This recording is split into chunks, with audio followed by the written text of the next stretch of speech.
a fight. So whatever happens, happens.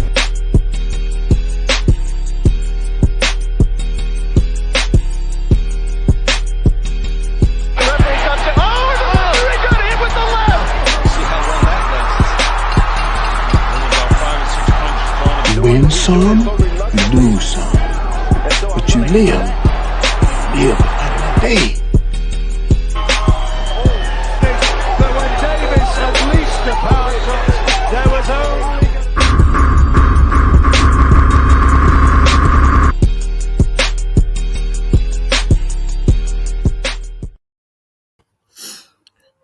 Yes, sir.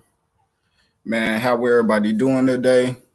I hope y'all having a blessed day. I'm glad y'all tuned in to the Lost Art of Boxing. You here with Q the God, aka the kid that did the best to do it, that did it and got away with it. Here to give you some news and reviews you could use. Man, today we gonna do something different. Tomorrow we gonna have a Metascience show, and today, I got Marcus from Ohio Runs Boxing. He gonna be on today. I'm gonna drop the link. Well, I'm gonna send a link to a few people, man, that I want to get on to just chop it up and have this conversation with us. We pretty much just gonna go on from a lot of the stuff that's been going on. As far as like me personally, I feel like they still going too crazy. I've been seeing a little bit too, people still hella emotional over the decision Terrence Crawford made, to move on. And today we just gonna get, some opinions from some other people and stuff. But man, let me go and shout out who we got up in here today, man. I seen we got the boy UGC Flame in the building. Man, what's popping, UGC Flame? We got Mike Biggs in the building, man. Salute Mike Biggs Boxing, man. Everybody for sliding through. Make sure y'all hit that like button. Juan Lopez Jr., man. What's popping with you, bro? Yeah, coming out of San Antonio. Yeah. San Antonio in the building for sure. We got my boy Exclusive News Insider. Well, exclusive, but new channel is Athletic Minds. Man, if y'all want to follow any of them channels from UGC Flame, Athletic Mind with E, man, go in the channels tab, man. I got them up there, man. Make sure y'all follow and support them brothers. But man, I'm gonna just do my little spiel, bro, because right now, as far as like a couple days ago, man, I look and I still see certain people mad and saying certain shit, which is cool shit, because I feel like both of them to blame. I feel like Terrence Crawford should take part in the blame for not making the fight happen. I also feel EJ maybe should get a little, should get it for us. This shit been lingering on 4 or 5 years. But, the biggest of the blame, if we're going to split it up, bro, I'm going to have to honestly say, it's actually the networks, bro. The networks for not making it. And I'm looking and I'm seeing most people mad, bro. And to be honest, I feel like the real reason most people mad because, they wanted Earl Spence to walk away with the lion's share of the pot. They wanted Bud to be coming in, fighting off a year layoff.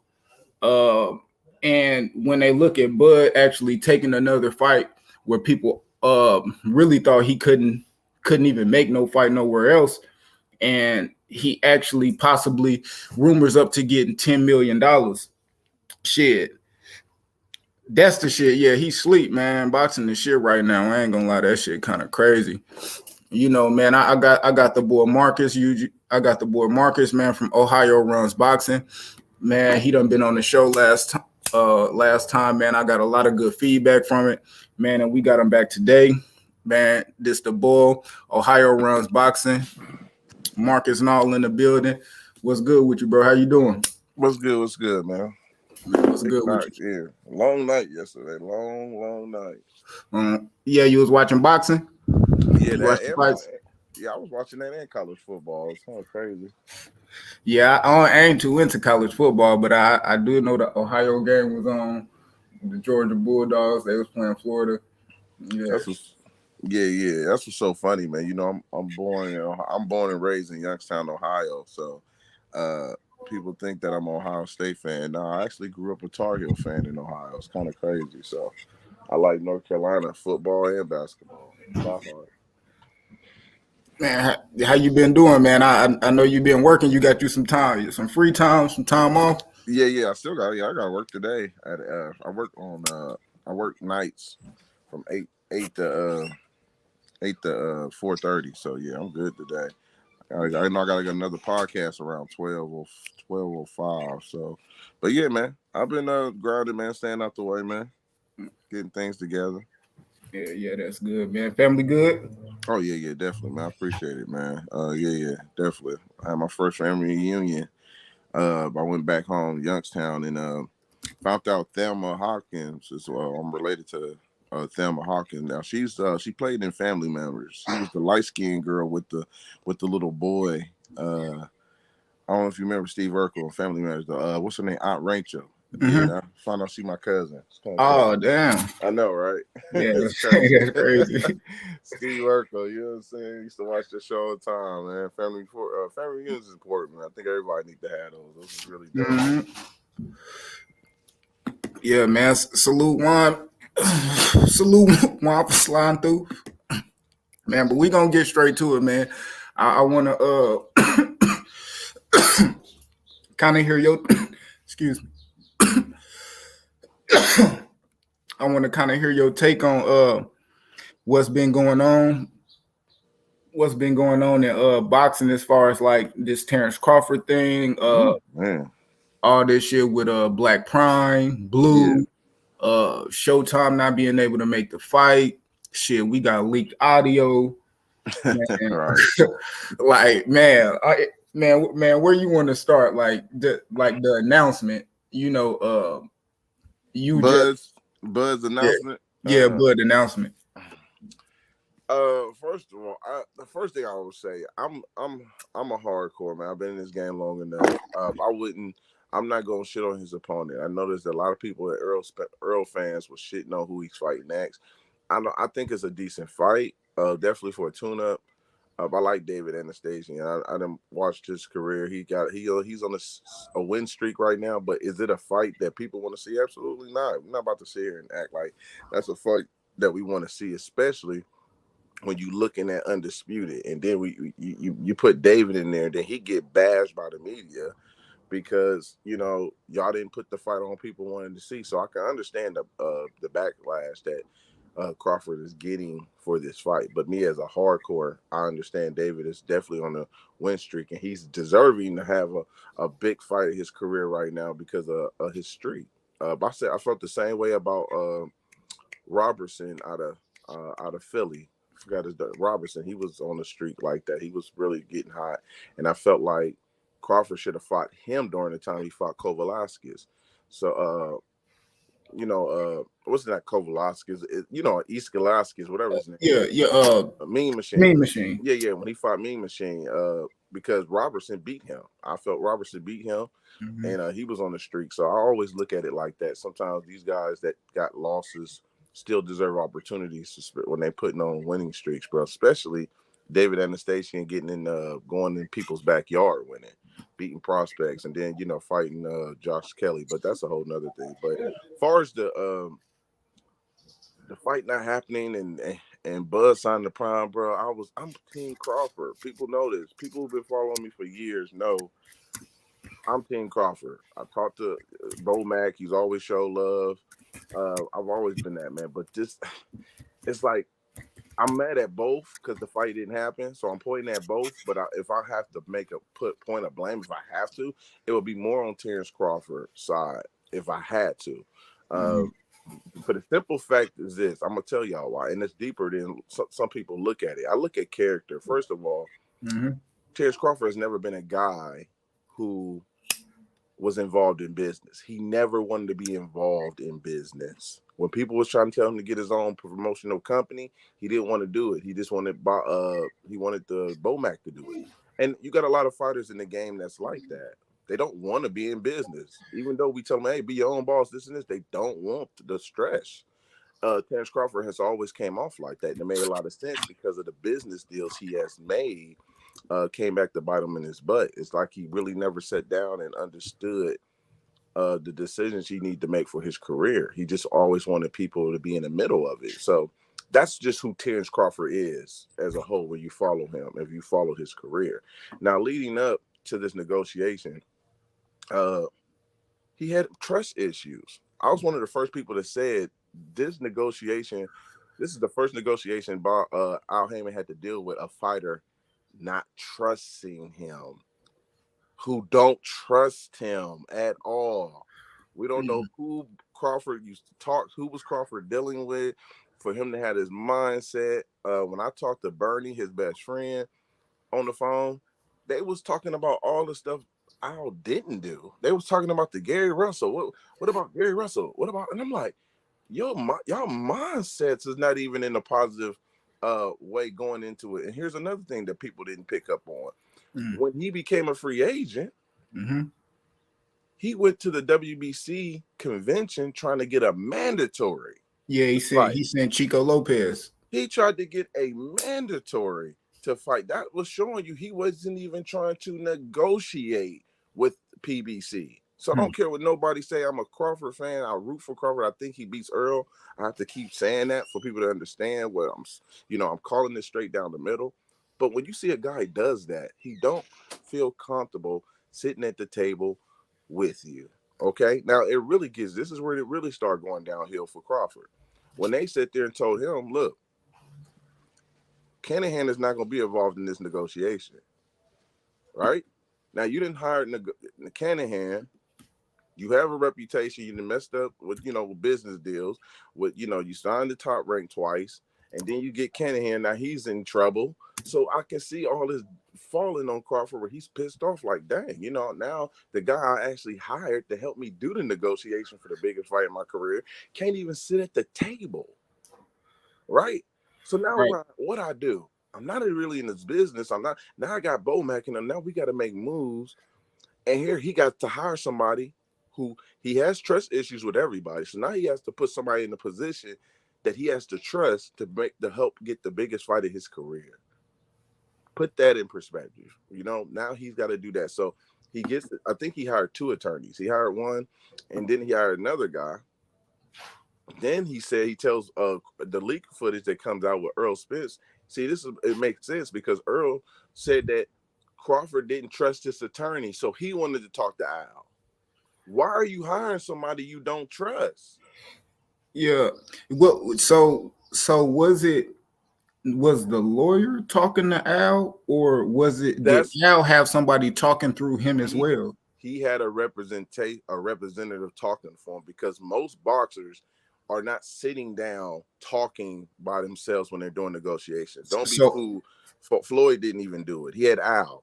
Okay, so Al was negotiating directly with the lawyer. Yeah, but no, see, I don't know if it was directly Al or was it Espinosa. It was Showtime.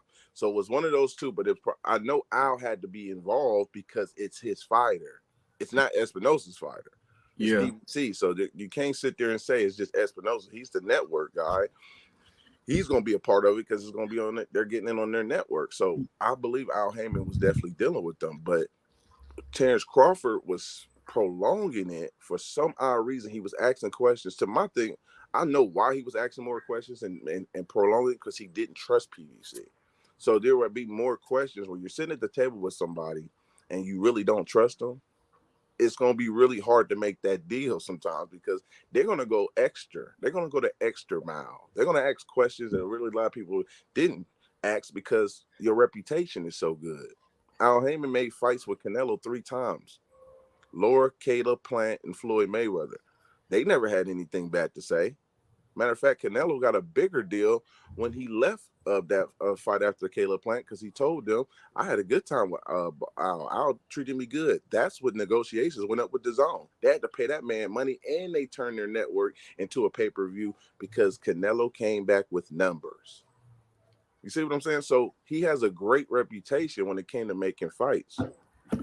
Publicly, Manny Pacquiao, Tyson Fury, before Bob Arum got in it.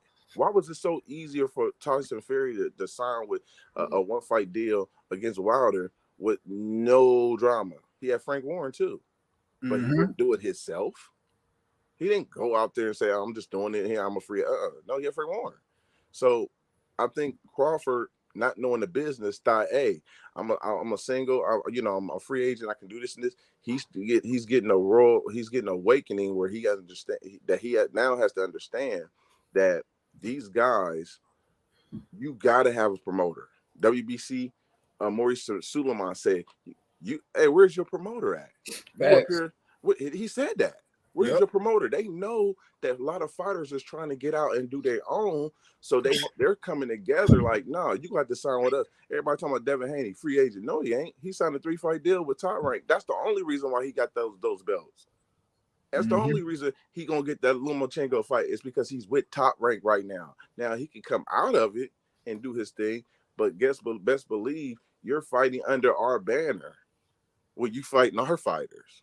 You see what I'm saying? So a lot of those guys is gonna do that. Canelo is with DAZN. He ain't. Everybody say he's his own boss, but he got a connection with Eddie. Eddie still have to negotiate for him. So people can say what they want, but this is how it is in the business. So when Crawford did that, back to Crawford, I think he was just trying to adapt to the situation, and he wasn't comfortable with it, because you got to remember, he doesn't trust nobody. I don't care what nobody say.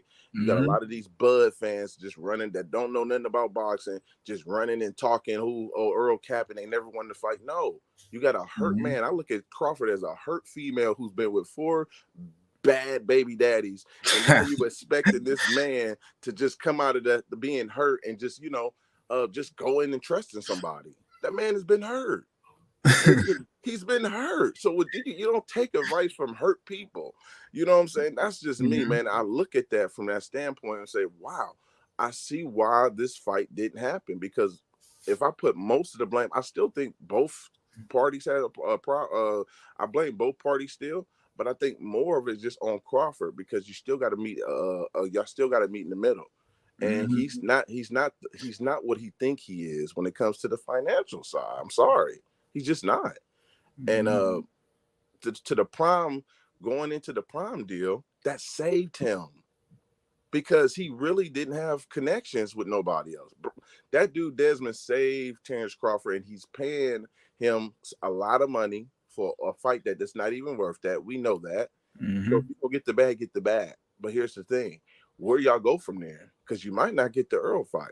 So is Desmond going to put himself in the same financial position that Bob Arum had himself in, where he was overpaying TC?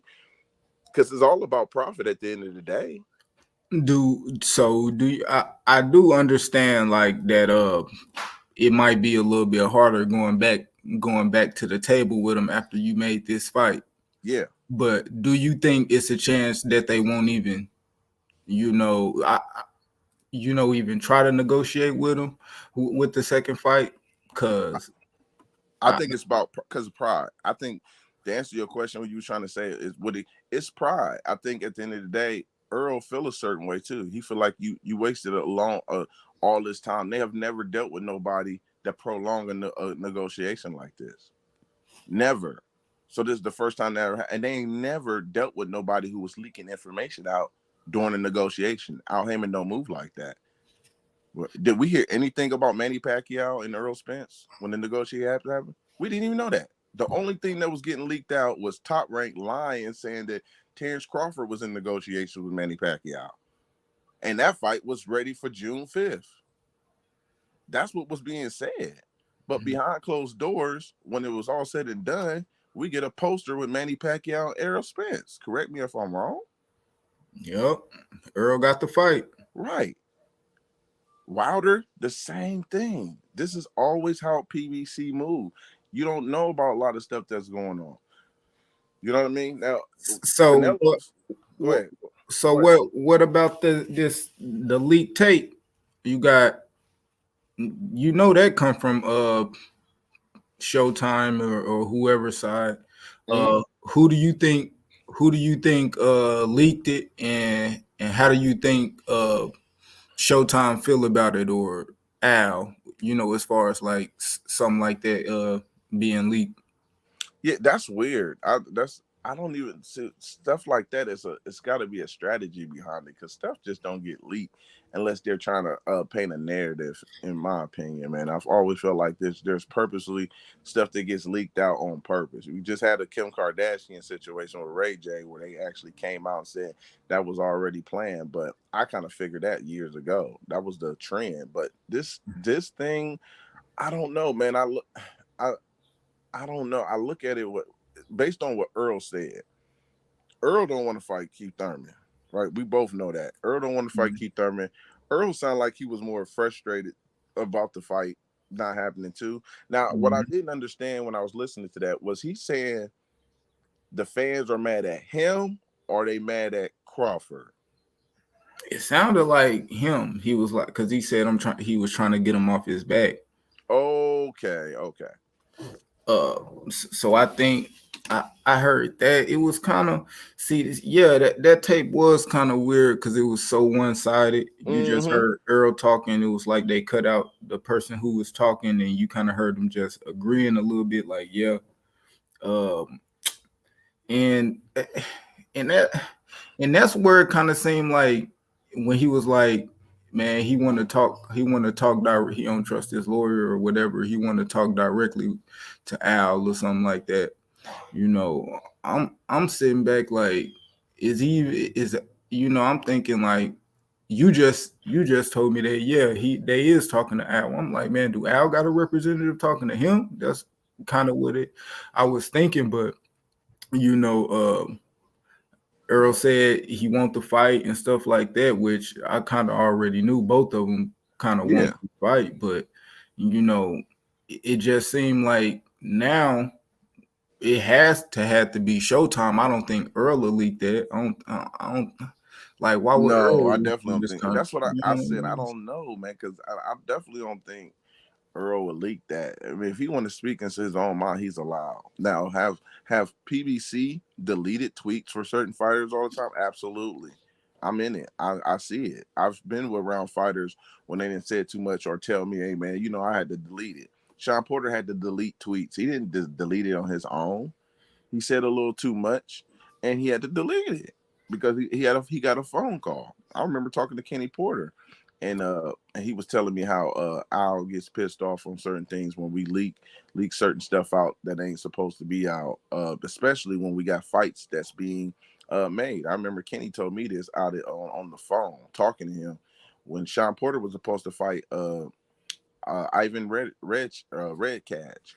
They were supposed to fight. Ivan was tweeting and talking about, yeah, Porter, get ready, this and this and this. And people was like, whoa, I think it was a tweet or something he said that had Sean Porter, or he deleted it quick. And Al terminated that fight. He didn't get that fight.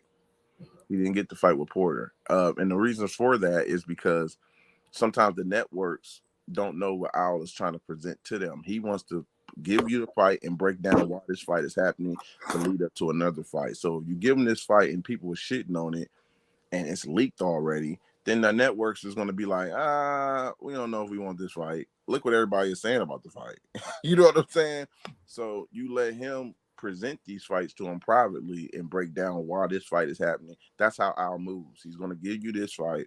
Why are you giving me this trash fight? It's going to lead up to this fight, and we're going to do this. So that's how Al moves. He's not just going to throw this fight here. He has a plan of why he's putting this fight with this fight. So that's what he likes to do with the networks. He don't like people leaking out normal fights, even that's going to be on the network, and until he says ready or he already clarified with the networks. Then you can leak it all you want. I'd have fighters tell me stuff and say, Marcus, don't say nothing. This is about to happen all the time. I'm not allowed to say anything. And then Mike Comberger come out and report it, but I already knew it. So I'm not even allowed to say certain things. You know? Yeah, man. So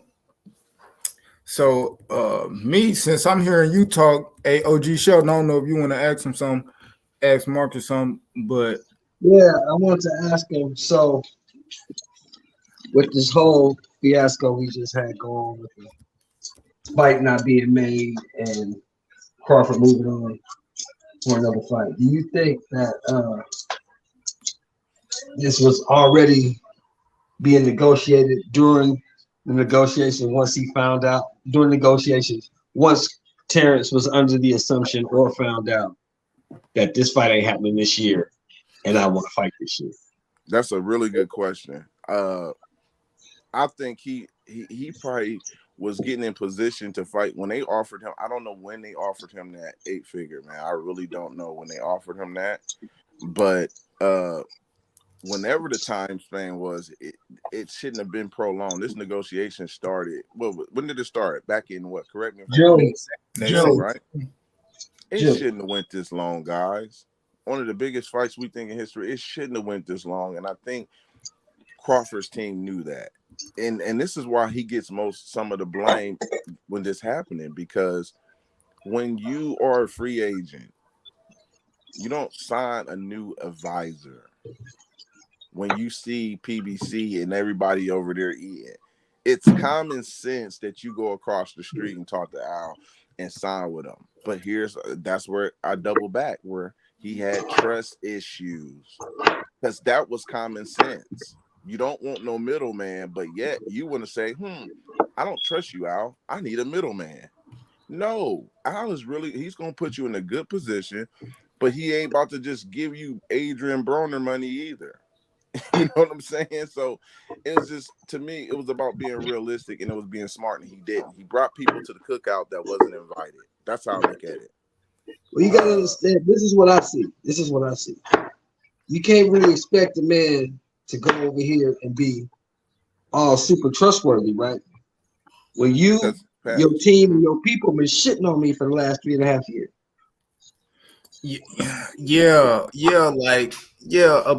Like that Tim Brown shit, man, or Tom Brown, Tim Smith earlier that year. I feel like you got damn near two, ESPN Bob said what he said or whatever. People felt like Bob was shitting on him, and then you got the VP of Showtime or PBC or whatever saying that Crawford, the same thing, kind of like shitting on him. Earl done shit on him for a couple years, had people out here debating, going back and forth for damn near 2 years just for him to say it was a joke. And he had never offered him 60-40, 70-30. You know what I mean? Yeah. So even all that shit leading up, like, how do you think he should have won the negotiation? He had to take his feelings out of that, man, because at the end of the day, he resigned with Bob when Bob was putting that information out. So this is an excuse. Yeah. You don't resign back with somebody when they telling you they losing money and different things like that. So that's what they gave you a check. Bob mouth ain't matched what he was. Absolutely. Hey, hold on. What you just said, Mark. What you just said. Mm-hmm. You just said he needs to take his feelings out of negotiations with PBC, correct? No. I'm like, yeah. Well, going into it. Yeah, that's what you said. You said he needs to take his feelings out of it. But let me finish. But you just said, but wait a minute. But you just said, why did he resign with Top Rank?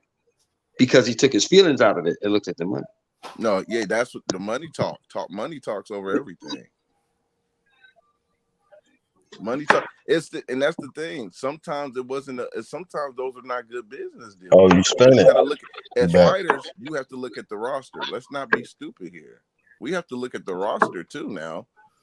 So when you look at the roster and you still decide to sign with him, that's why I don't feel bad for Demetri Andredes. He re-signed back with Eddie, and they wasn't moving him. Canelo and Triple G wasn't fighting him, so he still chose to be, that route to re-sign when he could have tried to work out with PBC. But I think the PBC bridges was burnt with him So there really wasn't no. He really didn't have nothing else to do because he burnt the bridges with PBC, in my opinion. So he was stuck with a WBC belt that nobody really cared about. How did he burn the bridge with PBC?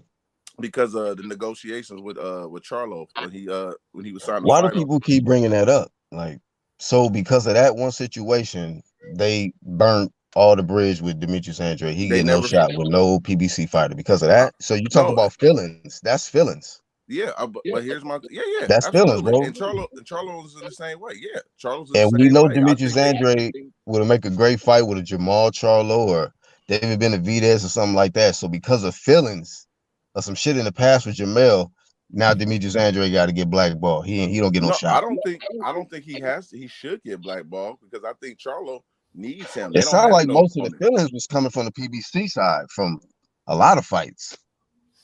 What fights? A lot. I mean, with this whole Errol Spence shit, what didn't they drag this fight out to this point? Then we had to wait for him to finish the easy road and then collect his belts. And then now everybody want to act like Crawford has been the hold up this whole time. Hold on. Now you saying that drag fighting on his route, that wasn't a bad plan of him fighting on the PBC side, taking care of PBC first, because that's what most promoters that's what most promoters do when it's their side of the ball. When Bob Arum had a mandatory with Devin, he didn't fight Devin. He maneuvered around him to have an in-house fight with Lopez. That was brilliant.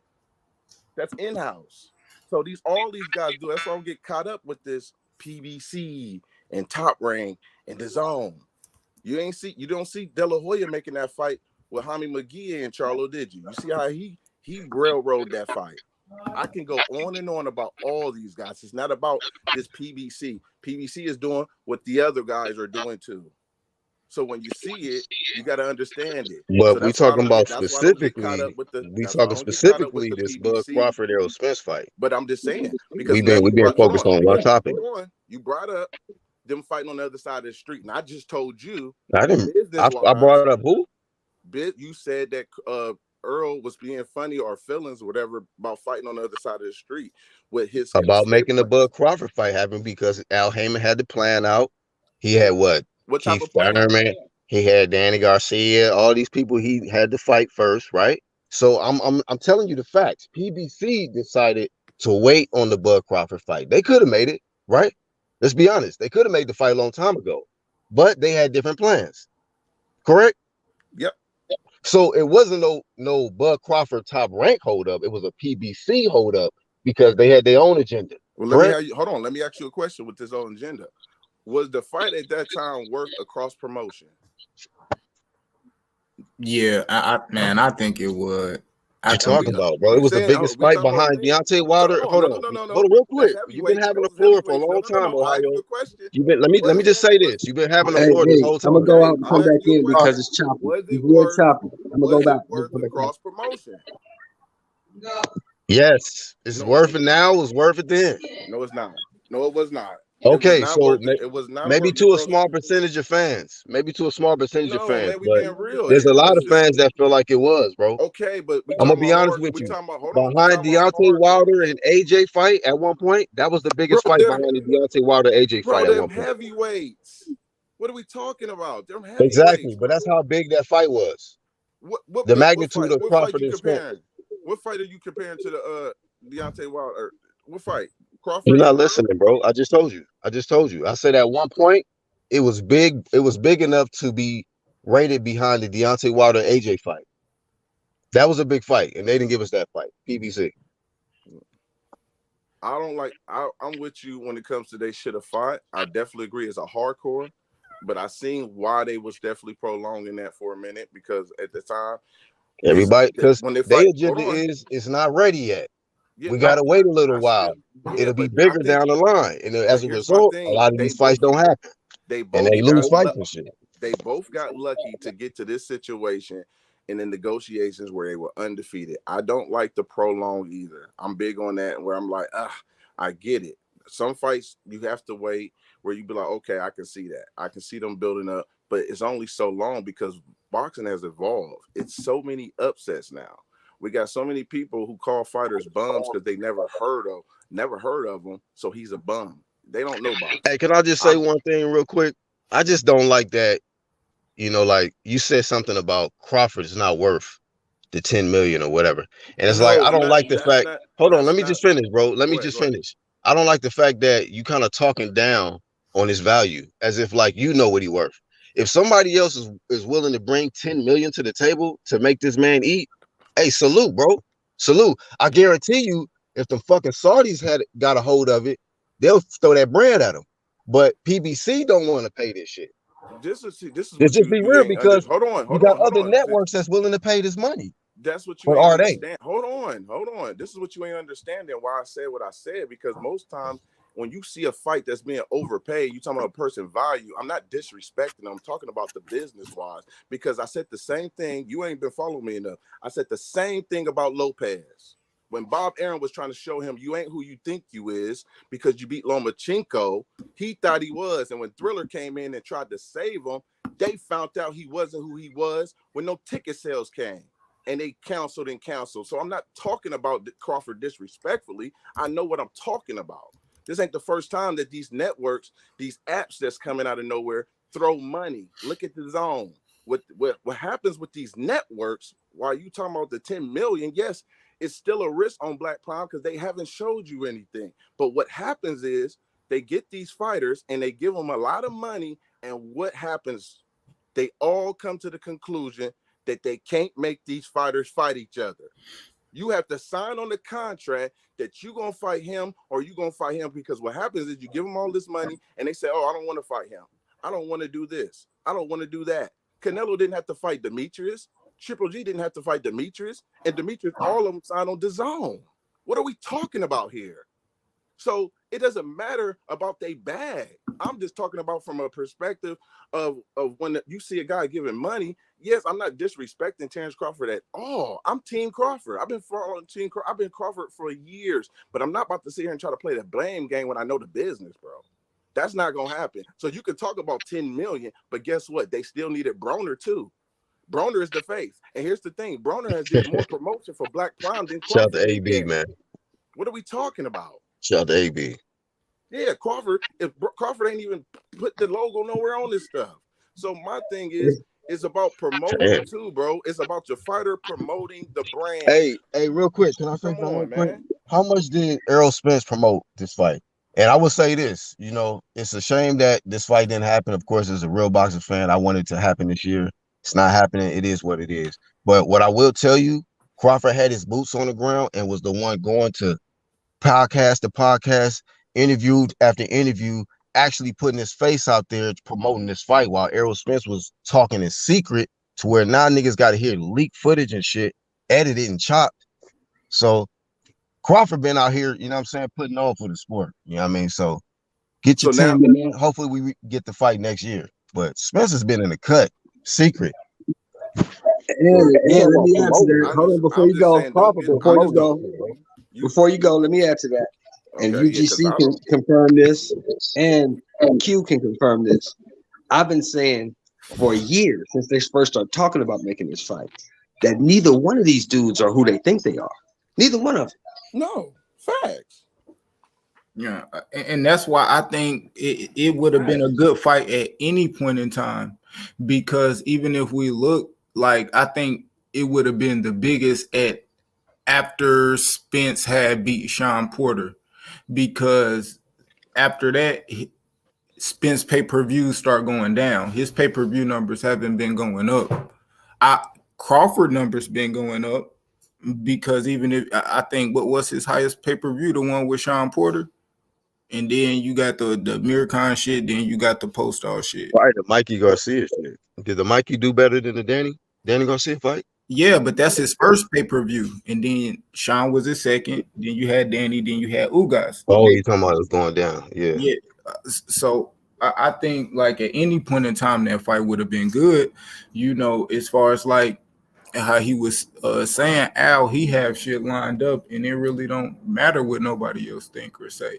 Because that's what the other promoters were doing. They do the same thing, bro. That's why I tell people it's silly when I hear them try to point. Yeah, but Al will even do that to his fighters. just like David and Caleb Plant, just like he never had, and that was a unification, and the Gary Russell and Leo Santa Cruz unification.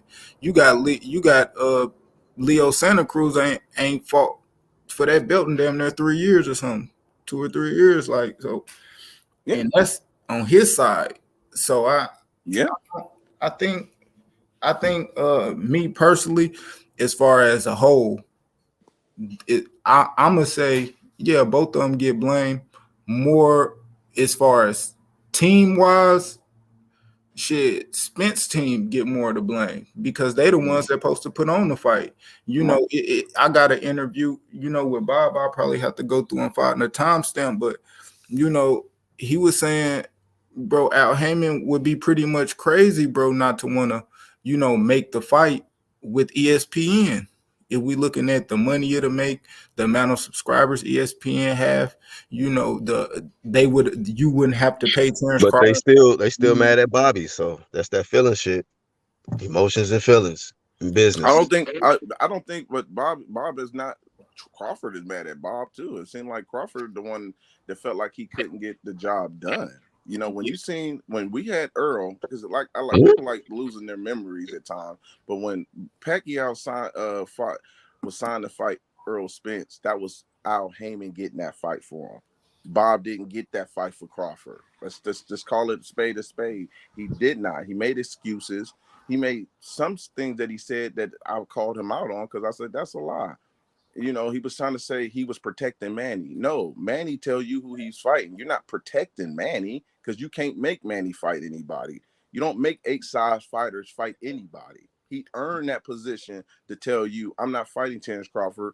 Pay me this. He went in the media talking about, I'm protecting him. I didn't want him to see him fight. And people went on that. And I'm like, what? When did Bob get in a position all of a sudden now he's protecting Manny when Manny has already earned that, who he's fighting and who he's talking about Manny, bro?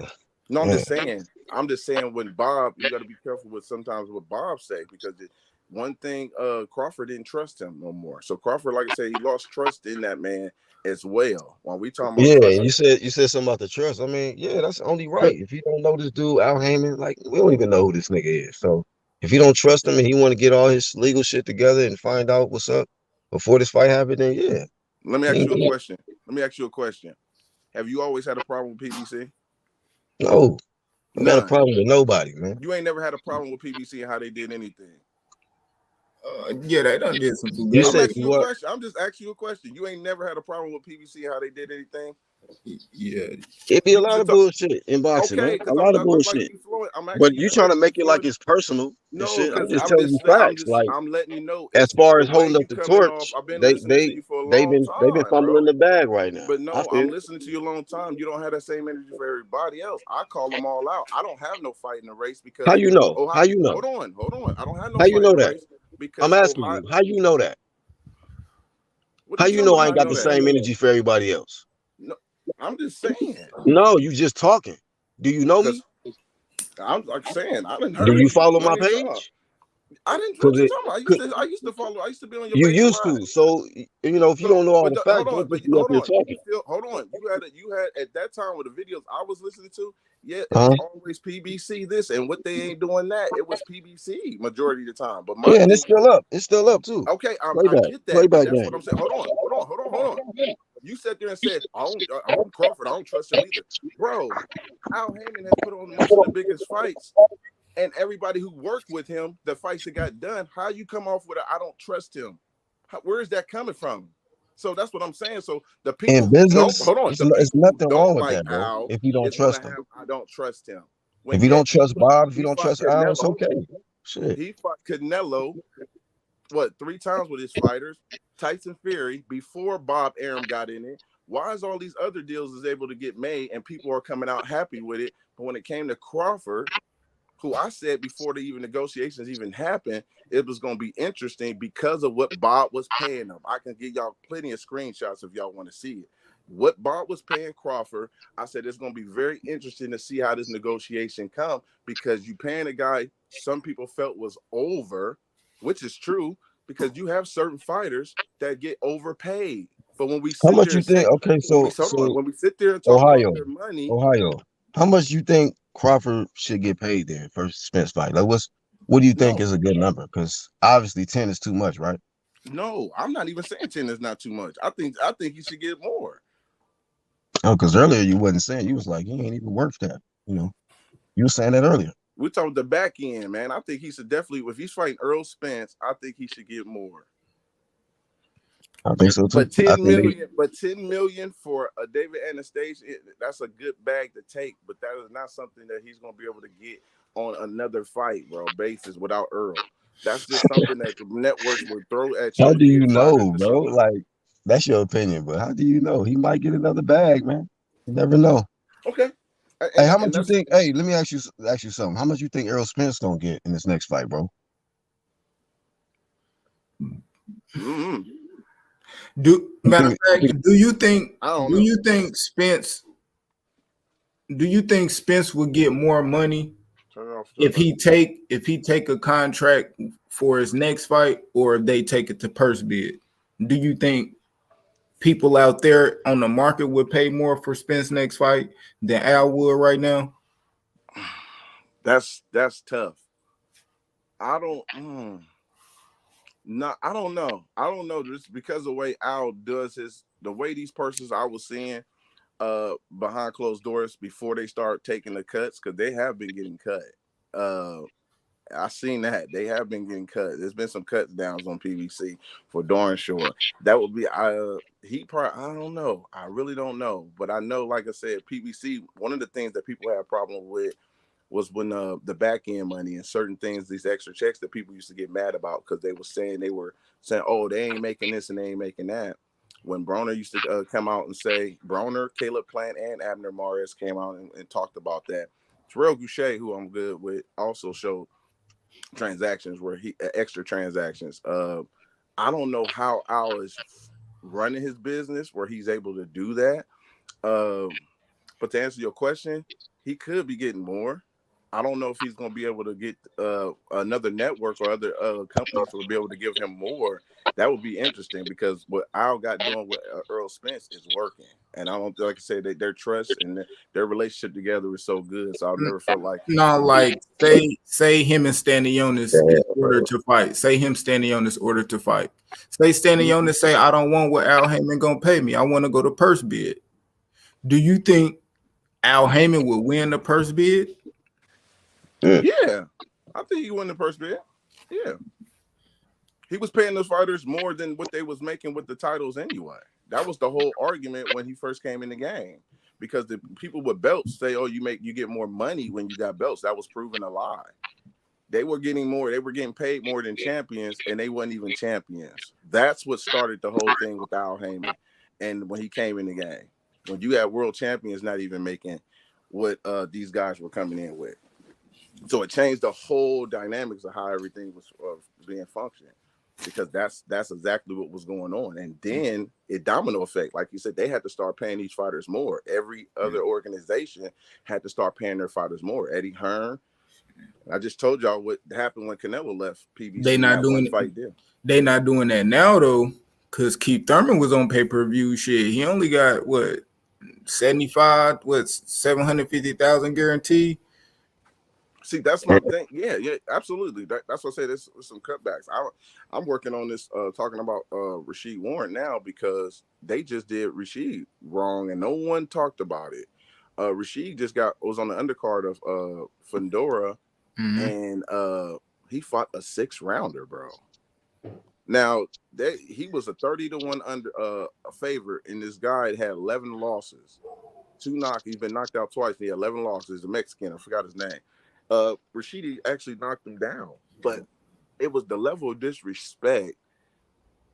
They put that man on the 6th card, a 6-rounder, when he's a former champion.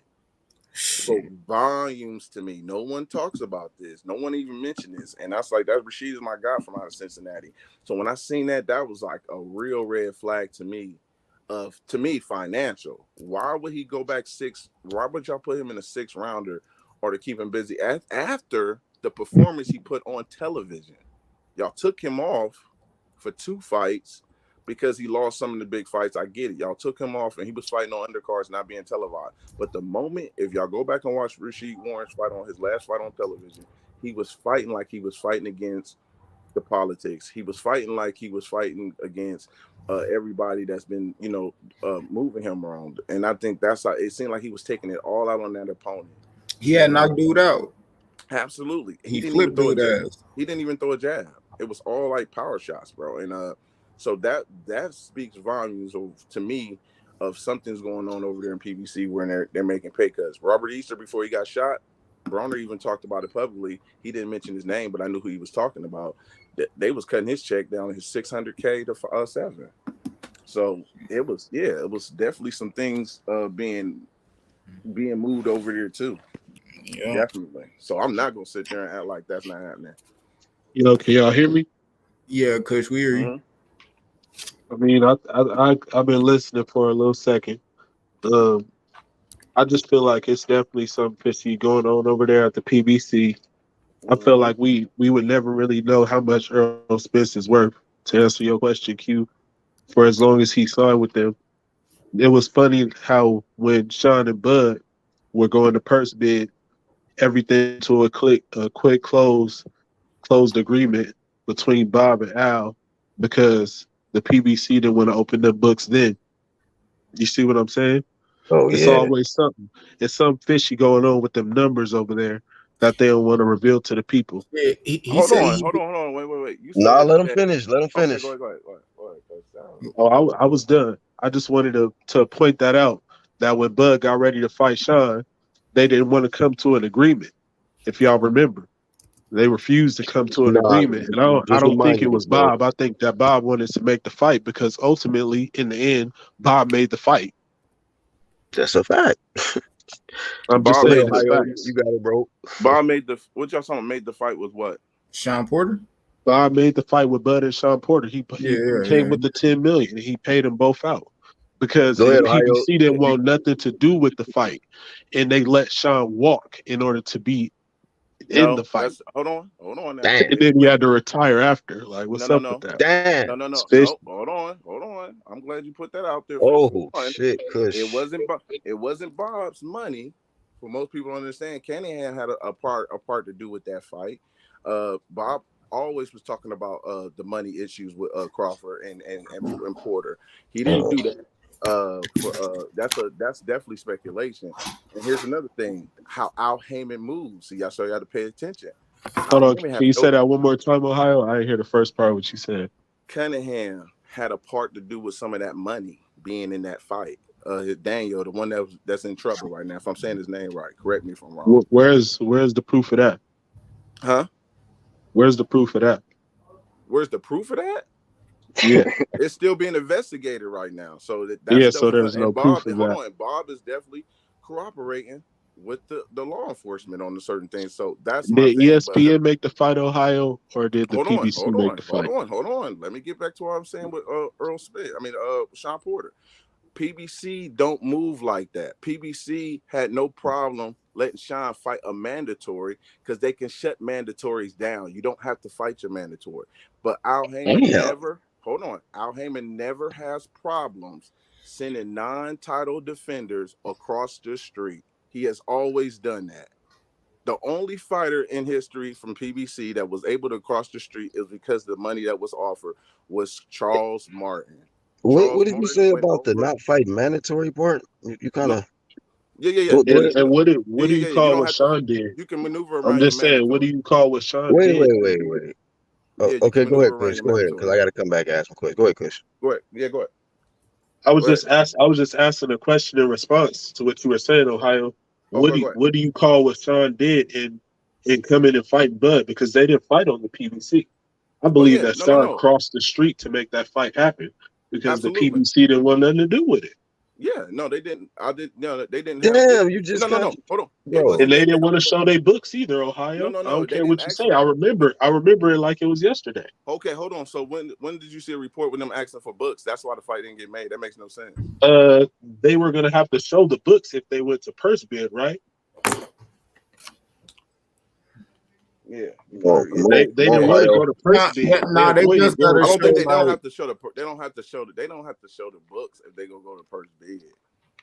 You just gotta show when they saying books, they mean like it, like the fight for that fight. You don't have to show motherfuckers what you did with no other fight. You talking about for that fight. So is it hearsay that when they go to purse bid, the fighters find out what they truly worth? Is that hearsay or is that fact?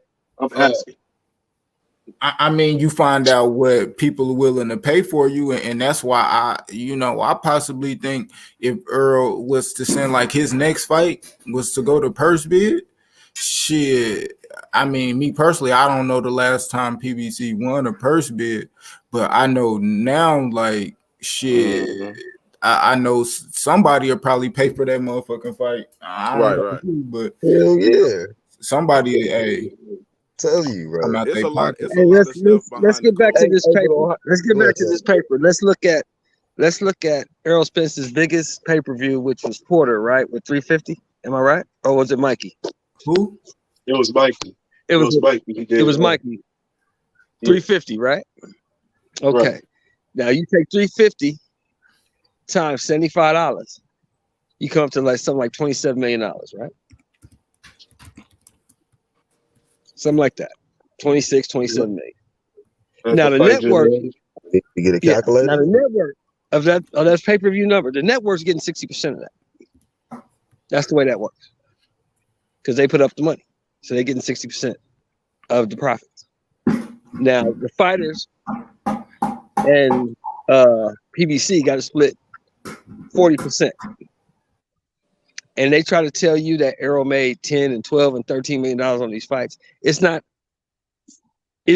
mathematically possible because 15% of 26 million is something like 15, damn near $16 million. So you only got $9.5 million left. And you got to split that between two people and PBC. So how did he make $12, $13 million when his guarantee was 2.5? Here's my thing with that. How much was Broner purse with against Manny Pacquiao publicly? 2.5. But he got 10-something million back behind. But that fight did 700,000. Yeah, it did way more than Errol and Mikey. It's some of these numbers when it comes to PBC and certain fighters that I dealt with, and I see them having big gashes of checks and extra money. I'm so uncomfortable doing numbers with PBC because of how they move and how they function. And here's the thing, Eddie Hearn, who is a great business guy, a great promoter himself, was thrown off too when he threw offers to Broner, which were great offers, and offers Broner turned down. Was like, I make more than that. It threw Eddie off, and he was surprised. He was really surprised because he knows the game. So some of these numbers with PBC, I really can't put my finger on a lot of them because I done seen certain things happening and with mouth drops. Oh yeah, I'm not gonna pick and choose. It's probably one of the reasons when I'm gonna listen to AB. I'm gonna believe AB. I'm gonna believe AB 100% of the time. AB, I done also heard AB saying that they struggling over there. I done also heard AB say that motherfuckers getting allowance over there. Stipends and confirming a lot of stuff. That's Ohio. So we gonna listen to AB. Let's listen to AB for real. Ohio niggas keeping it real, bro. I believe AB. Hold on, man. AB is the only fighter that was getting allowance because I'm gonna put this out here since y'all want to know. But he was the only one. He's losing money, bro. He was gambling and drugs, and Broner was the only one getting allowance. That's what, and the reason why for that, some of y'all don't know, is because Al had to give him money up front and was getting it back during fight night after the fights, bro. So AB the only one mismanaging his money over there. That's what we supposed to believe right now. He's the only one, though? AB the only one mismanaging his money over there. Who else getting? No, I'm asking you. Got there. You got. No, I'm asking. We asking you. Oh, I'm like, because that was the only one that I know for a fact that was getting allowance, and there was a reason for that. For a fact. Okay. Yeah, that's for it. Ain't no. Listen, I'm not putting this stuff out here, bro, without having facts, bro. Like I said, Al did a lot for Broner, and the behind the scenes. So when people trying to use Broner as the face of, oh yeah, look at him getting allowance, you're not even looking at the characteristics of Adrian Broner, how he's blowing money. The man even told you when he first got his first $5 million check, he got 30 people and got on the plane. He said that on Vlad TV.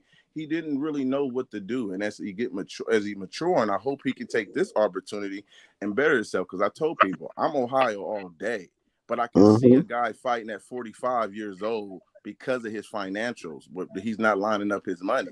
So that's what's gonna happen if he don't get that together. Because you can give a guy money, but with everything you done told us, Ohio. Go ahead, man. I'm gonna leave you alone. I was gonna say, with everything you done told us, you can't tell us what Earl getting in this next fight. I'm not. What do you mean? I can't tell you. I'm just saying. Listen, you know a lot. I'm just no. But see, this is I'm being real. I'm being real with y'all, man. I'm being real with y'all. I don't. My thing is, I've never approached it like other people do. I see. Can I ask you a quick question, bro? Quick question. I see people who hate Top Rank. They go in at them all the time. I see people who hate PBC go in on. I see people who hate the zone. But I don't have no fight in the race because Ohio's guys get signed to all of them. I don't have no fight in the race. Yeah, he said Hugo Centeno said they get allowance or stipends. Blood said Charlo spent his allowance at IHOP. Yeah. No. Well, see, the reason I brought it up is this, right? Because you hear these numbers out there, you hear this and that, and all this has been documented. It's on the Playback Gang, so we can all go back and look at it. You hear these numbers put out there, y'all don't right? Know yeah, man. How you know, all these numbers been put out there. So my point is, how can you say that this dude is making 12 and 13 and $15 million on the back end, and you got $40 million to get this one motherfucker, but you ain't got $20 million to split between these two dudes? I don't understand that. Really? No, I'm definitely with you on that. I don't understand it. I've never even said Earl was getting that much on the back end. I just know that these guys get more than what is being estimated out. They get more, sometimes double, man. It's crazy. Of course, because they move the money around. I get that. Hold on. And here's the thing. That might be the reason why they actually in the situation that they're in now, man. Because facts. Come on, man. I'm trying to tell y'all. So you confirming what AB said then? Some of this stuff, man. I'm not about to sit there. My mouth dropped. I'm like, what? You ain't. Hey, so AB right then. So you confirming what AB said?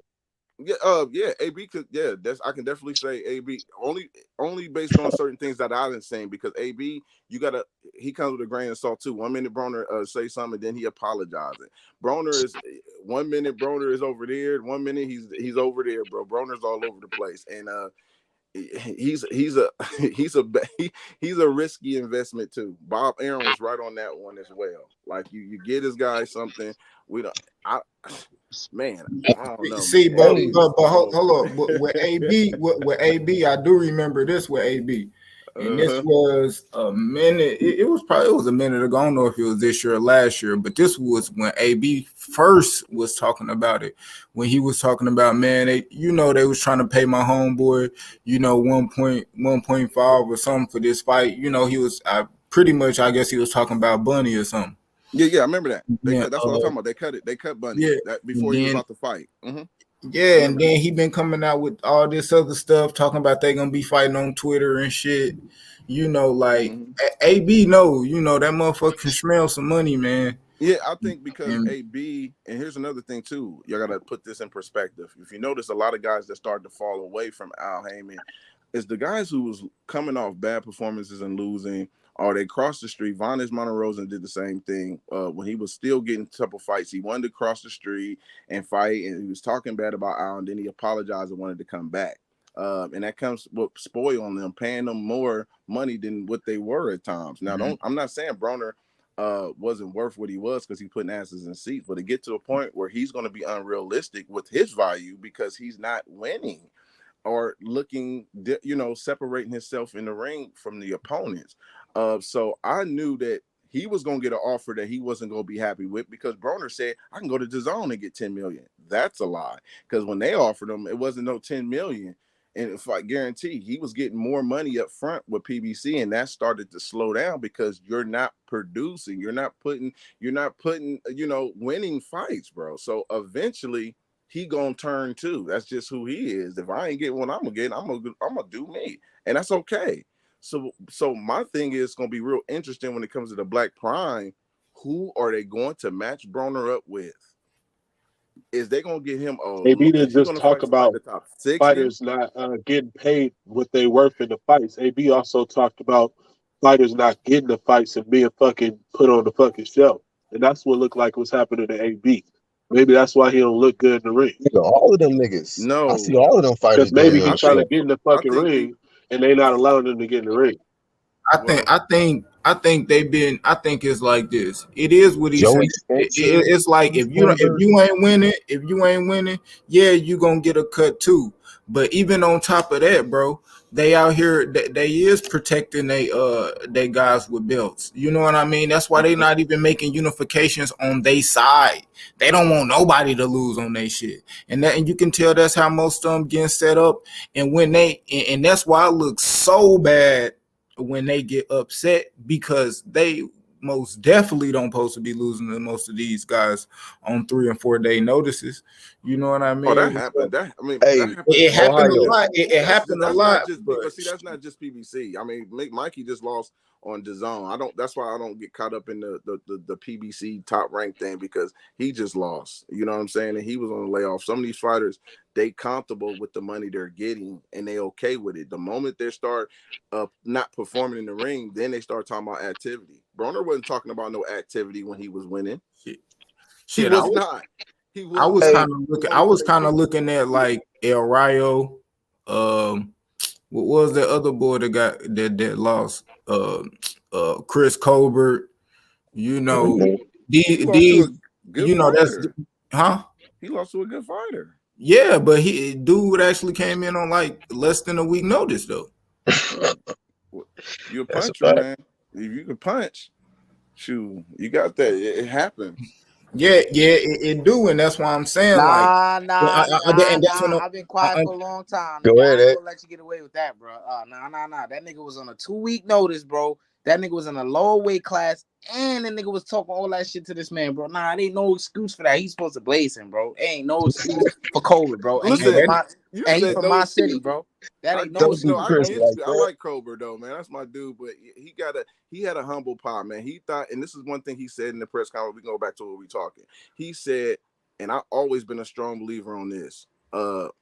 He said, what makes him dangerous when he ain't fought nobody that's dangerous? He ain't knocked out nobody that's dangerous. He knocked you down. He didn't knock you out, but he's a puncher. We got to start respecting these guys who are punchers. I don't care if y'all don't think, well, he was in Mexico knocking out people. Jaime McGee was in Mexico, and then he started dropping shit when he came here. If these guys got over 25 knockouts and 28 fights, they can punch. It's not easy knocking out guys low-level competition all the time. Shit. So I've been in here. So that's what knockouts is knockouts. Yeah, you know, we not saying that. We saying it to the fact of this, bro. Al or whoever setting up that fight is not trying to put them in there to any chance of losing. When these guys losing, like this dude, Chris Colbert lost to, or this dude El Rayo just got blazed by. Shit, Brandon Lee just got dropped, crumbled. Goddamn, just lost Gary Russell Jr. Like, bro, they not looking for that shit, dog. They wasn't looking for that. As a matchmaker, it's not hard. But I get what you're saying. They trying to put them in winnable fights, but it's hard as a matchmaker. I'll be telling people it's not easy, man, trying to put these guys in fights with some of these guys, because you got more footage now. Mm-hmm. There's more footage where they can look at your film, and these fighters is adapting. And I'm talking about lower competition. These guys are able to get a lot of film, and before you know it, they can win one fight on their darn resume, and it would be big, man. So it is crazy. I get what you're saying. They actually are real quick like that. Hey, real quick, Q. I wanted to actually, on a side note, because you mentioned this Ohio about the mandatory thing. I don't know if you know when you talk to your audience, if you tell them that mandatories don't matter. But speaking of mandatories, no, you was like, you don't have to fight your mandatories. You can get around it and stuff like that. Remember you said depending on the sanctioning body, but yes, you can. Depending on sanctioning body. Yeah. I mean, so like, okay, so Errol Spence got 3 belts, right? And he should have a mandatory here soon, hopefully. Do you think he should get beyond mandatories, or he should fight them? Because You know, there's some fighters that's got their belts and they defend it, man. Yeah, no, it depends they on the fighting situation. No, good question. It depends on the situation because I'm the strong believer of not defending undisputed. When you win all four, you just drop them. You shouldn't defend them as like because it's a different era in boxing. So he got 3 belts. I said the same thing. Real quick, hold on. Jamel Charlo's undisputed. He about to fight Tim Zeus. Is that stupid or? No, I didn't like it, but I respect it. I did not like him fighting Tim because when it comes to black fighters, we always gotta give opportunity. When it comes opposite of us, we gotta actually work for it. They ain't gonna give us the opportunity. We don't know if Tim would have gave Charlo that. Look at Charlo. Look at his brother when he was a mandatory for Triple G. Look at Devin when he was the mandatory for Lomo. The list goes on. And that was fucked up that they got swerved. Yeah, that shit was fucked up. That's why I don't respect when champs swerve the mandatory. Like, nah, that's fucking up boxing. Where I'm at. That's where I'm at. When it comes to mandatories, these guys can maneuver around it. They don't have to just go into their mandatories because the sanction bodies are not corrupt with money. You don't have to. You can pay them off. You can pay them here, give you this and here. They are not going with the rules. The only ones that I think that's really strict, IBF is a little bit better. That's why I said it depends on the sanction body. That's why I said what I said. I mean, shit, they need to order the Jerron Boots in this then since Crawford and Spence bullshitting. Right? I'm with you. And go maneuver around it like you just said. You already know. Nah. I say I say this. I will say this. I think Cody Crowley and Boot should fight because Cody Crowley was the one that beat up the dude that Earl paid step aside money, and what you call it, Boots. He just fought the elimination. You know, like a title, like So I don't really know about that. I think person that probably got the best run at it is probably Stanionis because he beat up Butayev in that fight. Yeah, he been waiting, bro. He been waiting for sure for a minute. That's why I'm like, what if these dudes get to the point like, look, man, I took enough step aside money. Now I want my shot. You know what I mean? That's what I want. Listen, that's what I want to happen because that money talks, and I'm like, hey, forget the money. I want to fight. And that would change the whole the dramatics of the division and these sanctioning bodies because these guys, you can just pay them off and they be like, okay, cool. No, push the rules. Say no, I don't want it. There's some fighters that don't take the money. I remember Usyk was like, nah, fuck that. Nigga, I want my shot at AJ. Yeah, bro. And that's why people you can't pay. And that's why I feel like, man, if like fuck all that shit, bro. Like Spence, Crawford. I do feel like I give a little blame to him for, pulling out that fight. But shit, we talking about they coming through paying you that, whatever.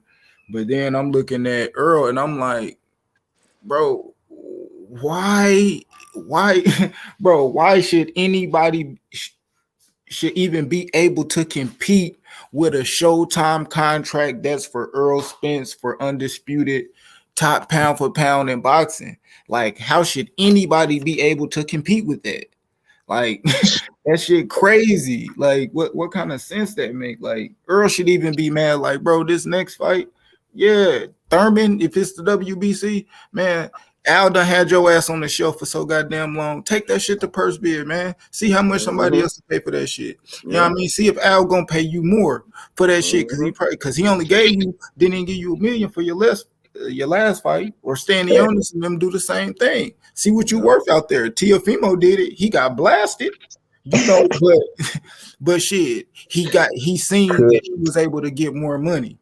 And he did. And listen, and that's the thing. He went for the money. I didn't think Teofimo should have fought Kambosos. I think he should have tried to make this mandatory. You're supposed to.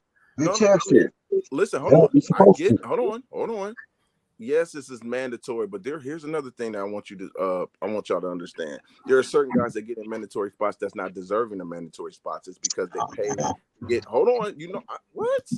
Ocampos, Dominique Wade, come on, bro, cut it out, bro. Let's let you know I know my shit. Don't with these guys are getting in mandatory spots that not supposed to be in mandatory. That's the fish, man. That's the big fish. Hold on, because you tried to downplay it like what I'm saying ain't shit, and it's the truth. These guys get in mandatory spots that's not worthy of them. Now there are some guys that are deserving, but at the end of the day, sometimes it's just eye test. It ain't even resume. It's eye test. But here's my thing. I felt the same way with Teofimo. I felt like he shouldn't have fought his mandatory. He should have gave him step aside and tried to fight Devin. That's kind of disrespectful to Kambosos, bro. To say he didn't deserve to be. That's kind of foul. He did deserve to be. Hey, man, y'all hit that like button, man. Go and bless that motherfucker like button, man. Let me finish. Good plan. You heard what she said. With that weight, he wasn't gonna be at that weight class. So why defend those belts? And it's not for undisputed if you're moving up anyway. That makes no sense. And Earl Spence is almost in a similar situation where he's talking about moving to 154. So why take another fight at 47 against who and what for? They got more to win than Earl. So that's what when you talking about, when you look at it from a manager perspective. Do y'all think that would be smart for Earl to just like? I mean, I get it. If all of a sudden if he can't make 147 no more and he got to go up, okay, whatever. But I got a question. You heard what she said. 3 belts, 1 more to go, and if you don't get it, you just gonna vacate it and start all over. No, right. That make no sense, right? If you're not, why fight just one? This is supposed to be his mission, bro, to be undisputed welterweight. If you won't be undisputed, if he fights one fight at 147, let's just say January, whatever, he fight whoever he fights, then you might as well stay there. You might as well stay there until you get undisputed. Why is it an issue to stay there all of a sudden when you owe recording saying that you plan on making a fight with Crawford in January? And Crawford said he's gonna be ready. Why is weight all of a sudden a motherfucking issue? That don't make no sense to me. That sounds like you see that boot smoke calling and you don't want to face it. So you want to find a way to move up and weasel out of this fight. Nah, bro. Keep your ass at 147. Yep. Why is it an issue all of a sudden? You knew that you were going to have to fight in January regardless, January, February. So why is it an issue now to make weight? What happened to the nutritionist and you not having to use the sweatsuit no more? What happened to that? Listen, all I'm saying is when Lopez said it, we didn't question it. And Lopez said in the ring, he should have vacated the belts. Y'all can go back and look at the zone. That was an excuse too. Wait, say it again, bro. What did he say? Or fight Devin. He should have fought Devin, but he said he should have vacated the belt. He should have listened to whoever was in his team told him that, and he didn't. That's what he said. Lopez said that. But here's my thing. If Earl does stay at 147 and want to fight... He was trying to fight Devin. Devin didn't sign the fucking petition. Devin didn't do what he was needed to do. He didn't sign with Top Rank. He would have been fought him. If he would have signed with the right promoter, he would have got the fights. You see, when he signed with Top Rank, then he get the fights, right? All right, he signed with the wrong promotional. We went with the zone. Okay, that's the same thing we saying about Crawford when it was across the street. Certain things. So but they could have done the same thing. You only telling one side because Earl Spence could have crossed the street like Sean did. Well, see, y'all only tell one side of the coin. Y'all don't tell the whole story. He could have did what Loma and Gary Russell did. He could have crossed the street, bro. You making excuses for the man. Earl could have did. Have you seen a belt holder cross the street and fight on Top Rank? Well, is Crawford not a belt holder? That's is Crawford not a belt holder? A belt holder cross the street and fight on Top Rank. I'll wait. Answer it. Yeah, because they don't do that over there. They don't do that with the PBC. Rank, you said? Champions don't cross the street with the PBC. Who had a belt? I'll wait. Wasn't Wilder had a belt? Wilder had a belt. Wilder? What? Wilder had a belt. It was a cross promotion. They both was big heavyweights. What's your point? Because they don't do that over there. We already know that. You talking somebody we already know. Don't nobody cross the streets when he. We already know that. You talking so you trying to prove a point that we already know. We know the PBC don't do no shit like that. Because you the PBC don't fight nobody. Don't cross the street for nobody. We already know that. So what's your point? Crawford already fought a couple people from PBC who didn't have belts. No, you said the PBC title holders. That's what you said. We know they don't make no stunts like that. They not like that over there. Okay. Who had weak ass niggas over there? We already know that. It's not just them because you just said Devin. Devin couldn't get a fight till he signed with Top Rank. Even if he had a belt, because that's Bob. It's corruption in the sport of boxing. Okay, so all you just proved is all of them move the same way. That's all you just proved. That's all. Hey, salute to everybody on the panel, man. That still don't alleviate Earl Spence from trying to make the fight, bro. You make it seem like only Crawford could cross the street. Here's another That's what thing. you make it seem like. And then when Crawford do it, then you shit on Crawford. De La Hoya right now. didn't. You see, De La Damn Hoya if you didn't do, jump damn when if he you was don't. when he could have fought Charlo. De La Hoya didn't jump. And with then his Bob want to come out. Oh, Crawford needs a promoter. Of course, we knew he needed a promoter, but Crawford was doing what the fuck y'all asked, and now y'all try to expect for us to listen when y'all shit on him, bro. Get out of here with that. Yo, man. Hey, I hear all y'all saying y'all, keep the same energy. That's one of the things I try to do too. But here's what we got to understand, man. You can't sit up and say, this is why I have a problem. You got guys that'll sit up and say, I'm just gonna go use this example. Devin had just became the mandatory for Loma. They gave him that bullshit franchise belt. Then he ran and went and fought Teofimo. To me, Right. Teofimo had 2 belts. It really wasn't a duck to me, but if you want to call it a duck, this is what I had to tell one of my friends yesterday. It don't matter to me long as you keep the same energy. But if it was a duck and now this man just got in the ring, I want to hear nothing about your weight when you just said you make weight easy. You don't get that big. Now your weight fucking moving around. Same thing with Spence. Don't sit up in here and say, oh, he moving up. He on fucking tape in his last fight sitting up saying I make weight easy. I don't need it. I got a nutritionist now. I was playing around back then. It's easy to make weight now. It's a whole different thing. It taught me this. It taught me that. Come on, man. Y'all can't switch y'all energy like that. It ain't right, bro. On the Devin Haney part, he actually said he gonna fight the dude. I know it. But listen, okay, bro. It's not about whether he fight or not. Listen to what I'm saying. I'm just asking everybody. I ain't talking about Devin. I already know how Devin roll. But I'm just saying, you got to keep the same energy, whether you like them or not. Right. If it wasn't a duck back then, just like if Devin choose to go up to 140, it's not a duck now. But keep the same energy is all I'm asking you guys to do. Don't keep switching up like that, man. And then when y'all want to sit up and say about Crawford not fighting Spence, that shit is a joke to me. Why is it a joke to me? Because let's think about something, bro. You done had all these fights in your career.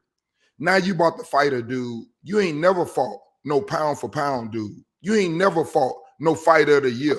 You ain't never fought no unified champion. You give the dude 35%, no guarantee. And you've been negotiating since June. And you niggas think that's a normal contract? That tell you everything you need to know right there before the fight even happened. So if a man getting guaranteed money, how the fuck can we get mad at a dude getting guaranteed money? I ain't mad at the nigga at all. Hold on. How can you get mad at a dude getting guaranteed money, but you would rather take your chances on going and robbing a bank and a nigga having $100 million and he just give you $1 million and just sit up and say, yeah, that was the whole thing what we had. Come on, man. I gotta know my books. I need to know how much money coming in. I need to know how I'm gonna get paid. I'm not finna turn down guaranteed money to walk into you and you just give me some money and say, yeah, that's 35% of what we made. No, I need to know what the fuck I made. That makes sense? Hey, that's a good ass analogy, that shit. Hell yeah. Hell yeah, I want to know what the fuck is in the bag, nigga. If you give me that's $1 all million, I'm saying. But I'm just saying, keep the same energy, bro. Let's keep that same energy. It's fucked up. The fight didn't happen. We all mad. But how can you be mad at a nigga that's finna get 10 million versus a nigga talking about we're gonna give you 35%? Well, 35% of what? Let me look at what you're gonna pay me from. Exactly. Oh, no, you can't see what I'm gonna pay you from. I'm just gonna give you 35%. Really? I ain't about to And tell we you mad shit. at I'm a nigga? A-side. I'm A-side. I ain't telling you shit. That's how they move, man. We've been down this road a lot with certain fights we didn't get, man, and that's the hurt part about the business is that we don't get the fights we want, and then we get mad at guys like Jake Paul who escalate, who's at the top because of him in these circus fights. That's because of these big fights not happening. That's why Jake Paul YouTuber can take over, bro. Yeah, because these niggas I talked about that a long time ago. Everybody laughed at me. I said when you niggas made that comment and niggas was around here sitting up saying the belts don't matter, the belts don't matter. You just killed the sport. You're killing the sport. Exactly. I flame niggas when they say shit like that, bro. But yeah, because we ain't getting these big fights. That's why Jake Paul over here taking over, man. I ain't mad. Why the fuck Tank gonna fight for a belt when he get money just like they get, and he can just keep doing that? And a person has a business. I don't risk my business when I don't have to. Do you understand that? No one risks their business when they don't have to. I don't give a fuck if you cut grass. If you wake up in the morning and you know you got one neighbor that pay $100 and you ain't finna go drive down the motherfucking street out of town and the motherfucker talking about come look at my yard and I'll pay you if you give me a good price. No, nigga, you go to the yard where you know you finna get your money. Don't nobody play no fucking games like that. And then give me a fucking contract, a negotiation contract with no deadline, and I'm in fucking October since June. And y'all niggas mad because he took some guaranteed money. But a month ago it was $8 million for 3 fights and all that shit. Y'all remember that? See, really, we don't nobody know what's going on. Yeah, I know one thing that's going on. Listen, bro. Listen, hey, bro. Listen, I know one thing that's going on because that's not Crawford saying that. That's Earl and them side saying negotiations started in June. Right. That's Earl and them side. Wait a minute. That's Earl and them side that says no deadline. I told everybody when I first seen the shit, I said the key word in that thing, what y'all not looking at, is no deadline. And anybody with common sense, just like what Loma looked like in the ring yesterday, anybody with common sense knows that if a man hasn't fought since last year in November and you sitting up fucking started training in June, nigga, they burning you out, nigga. They know exactly what they doing with you. That's why there ain't no deadline. They fucking with you, boy. Damn. I was thinking about that shit. I didn't say it, but now that you said that shit, I'm like, yeah, I was kind of thinking about that shit. Like, yeah, think about it. And I'm gonna tell you something else that makes sense. I'm gonna tell you something else. That's why I say it's all about the way you look at it, and it's all about what sources you want to believe. Here's the other kicker, bro. Didn't they say, for example, way back then, Crawford playing hard. Didn't Crawford go to Blue Blood, as Blue Blood said, and said, why you won't tell them I'm the only one trying to make the fight? And then when the shit come out and when Earl tweet that shit, the funny thing is they say they sent it 2 weeks ago to his lawyer. Well, guess what? It was too late then, nigga.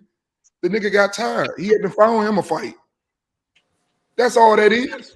That's all that is. They held that bitch and wouldn't fill it out until they wanted to. That's why there was no deadline on it. And shout out to Desmond. There was nothing he can do. There was no deadline for Earl to answer. And that's why the nigga was in Disney World playing around with his kids. Damn. How do these niggas not gonna have no deadline? That's some crazy ass shit. And I asked Rachel about that. I said, Rachel, have you ever did negotiations with no deadline? She said, no, Darrell. She said, there's no way I would do that. She said, because the longest we would ever do, listen, she said the longest we would ever do would be like 2-3 weeks, because I'm not going to have my fighter training and working hard, and then the fight doesn't fall through and burn. Yeah, don't take that long. It's too, because no deadline means that we don't have intentions on making this fight. That's what that's the whole point, bro. That's my whole point. How do you go to 35% in the biggest fight of your life, and y'all can't pull the money for 35? It's a whole bunch of things. It's a whole bunch of things you gotta look at. The reason they played with Crawford like that is because they figured he had no other option. They thought he was going to fall apart like Andrade. They thought he was going to fall apart with no promotional company like Andrade and disappear off the earth and then be desperate and beat his old ass. That's what they thought they were going to get. But he fucked up around and got $10 million to go fight another. Exactly. That's all it is. Hey, but Earl he still said he was going to fight, and he still said he was going to fight at the beginning of next year. And them niggas already saying, oh, now, and these niggas pushing that narrative, talking about some, now he done burned his bridges, now, man, them niggas don't want to fight that goddamn boy. He could have been fought that goddamn boy if he wanted to. I agree. That's how I feel. When you the A side, it definitely falls more on you when it comes to making these fights. You gotta capitalize or meet him in the middle ground of what he's trying to or he's wanting. And that's why that was so big to me. Was like, dang, why in the world is this fight is so hard and it's so long for this fight to get made when yet other fights just get made with no problem, man. And hey, Ohio. Hey, here's what I ask y'all. Since y'all say this, let's keep that same energy. Canelo, Floyd, those are big fish, right? All these guys, big fish. Tyson Fury, big fish, right? What he did, how Tyson Fury dealt with Joshua. If you want to fight nigga in December, nigga, too long. Fuck you. He moved on. Big fish don't move like that, nigga. What big fish do that? What on Floyd told Pacquiao? Nigga, take the drug test. You don't want it? Fuck you, nigga. He go move and he fight. Niggas don't hold deadlines like that when they want to fight. No deadline. No deadline. That means he could have went the next year. We could still be on this bitch talking if he No want to. deadline, and act mad when the announcement come out, like for the fight for David Abenizin and Buzz. That don't make no sense. Hey, you niggas think that's normal too, nigga. You record yourself. You record yourself. Come on, man. This shit is funny. Y'all can't make this shit up, bro. You can't make this shit up. The nigga say I could have been had a fight in November. Nigga, it's October. You ain't finna fight in November, nigga. We in October. I gotta head up out, man. It was good being on the panel with y'all, man. Hey, Marcus, I appreciate you. Yeah, that's Ohio Runs Boxing. Appreciate you for sliding through, bro. No, he got another show we got to do. I'm joking. Have a good one, bro. Hey, salute to you, bro. Yeah. Yeah, man, I ain't mean to get my feelings in it, but I just get frustrated hearing niggas get mad over a nigga getting some money. That's why me and Q call that shit the crybaby show. I don't understand it. What are you talking about? Yeah, I'm saying niggas is mad that this man took money and he been negotiating since June. I would be happy for a nigga. I actually was laughing at the shit. Yeah, I wasn't tripping. I'm like, damn, he actually did this. I was like, who gave that nigga 10 million? Stop. And then the first thing these niggas do, is when the nigga said 10 million, these niggas go investigate. They go investigate. Right. How that nigga gonna get 10 million? How did he gonna get 10 million? Hey, niggas done went and investigated. Now hold up. Now everybody wanna say when Bob Arum said Terrence Crawford hard to deal with. Hey, Bob said that shit. But then when Bob Arum jump on there and say, oh, I've already know for a fact the money is in the bank. Now niggas down Bob. Oh, they believe when they want to believe, but they don't believe when they want to. Oh, these niggas is funny, bro. Hey, but they mad that this man about to get a guaranteed 10 million, but they can't even tell us what Errol Spence gonna get. His shit ain't even gonna be guaranteed. It's relying on the pay-per-view sales. Bro, they can't even tell us what get a high guarantee. They can't even tell us what they was offering Crawford, like, to even defend, like, that why he going over there to get that money. If the contract that Showtime was really giving that good, why don't bring it up? Like, man, we was offering him more money than that. He would have got more than that on the back end. You know what I mean? Shit like that. Like, but they knew that contract was bullshit. But listen to what you just said, Q. That shit sound right to you? A nigga sitting up telling you, hey, man, I give you $10 million. And I'm over here talking to you. I'm just running my goddamn mouth. Hey, Q, I give you some money, man. I'm telling you, I'm going to give you more than that. I just got to get my shit. You got to wait till the money come in, nigga. You going to go move with me?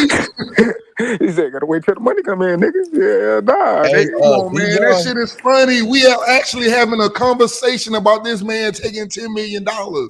And another nigga talking about no guarantee and don't know what the big pot is. All he know is 35%. But 35% of what? Them niggas might sit up and make $500 million for that fight. And they might tell that nigga, yeah, this the pot here, nigga. There go your $8 million, nigga. Come on, man. Hey, D Young in the chat. Yeah, that's exactly what Earl said in the audio. He said he ain't got nowhere to go. Yeah, that nigga arrogantly said that shit on audio. Like he ain't got nowhere to go. That motherfucker went and got that 10 million, bro. Knockout, what's popping, bro? Look, Knockout said, nah, it ain't the fact he getting money, it's the fact he turned around and he ducked out the fight. Said that that's the thing, though. He didn't duck out the fight. That's the biggest thing. That's the biggest thing. He did not duck out the fight. The fight was never going to happen this year. That's the problem. What's going around? He didn't duck the fight. Said January on the audio, so that's crazy, man. No, they said February. I thought you said January. The contract, apparently, they're saying February, and they even say that it could be even March or April. It's just the first quarter. That's what's really the technical word.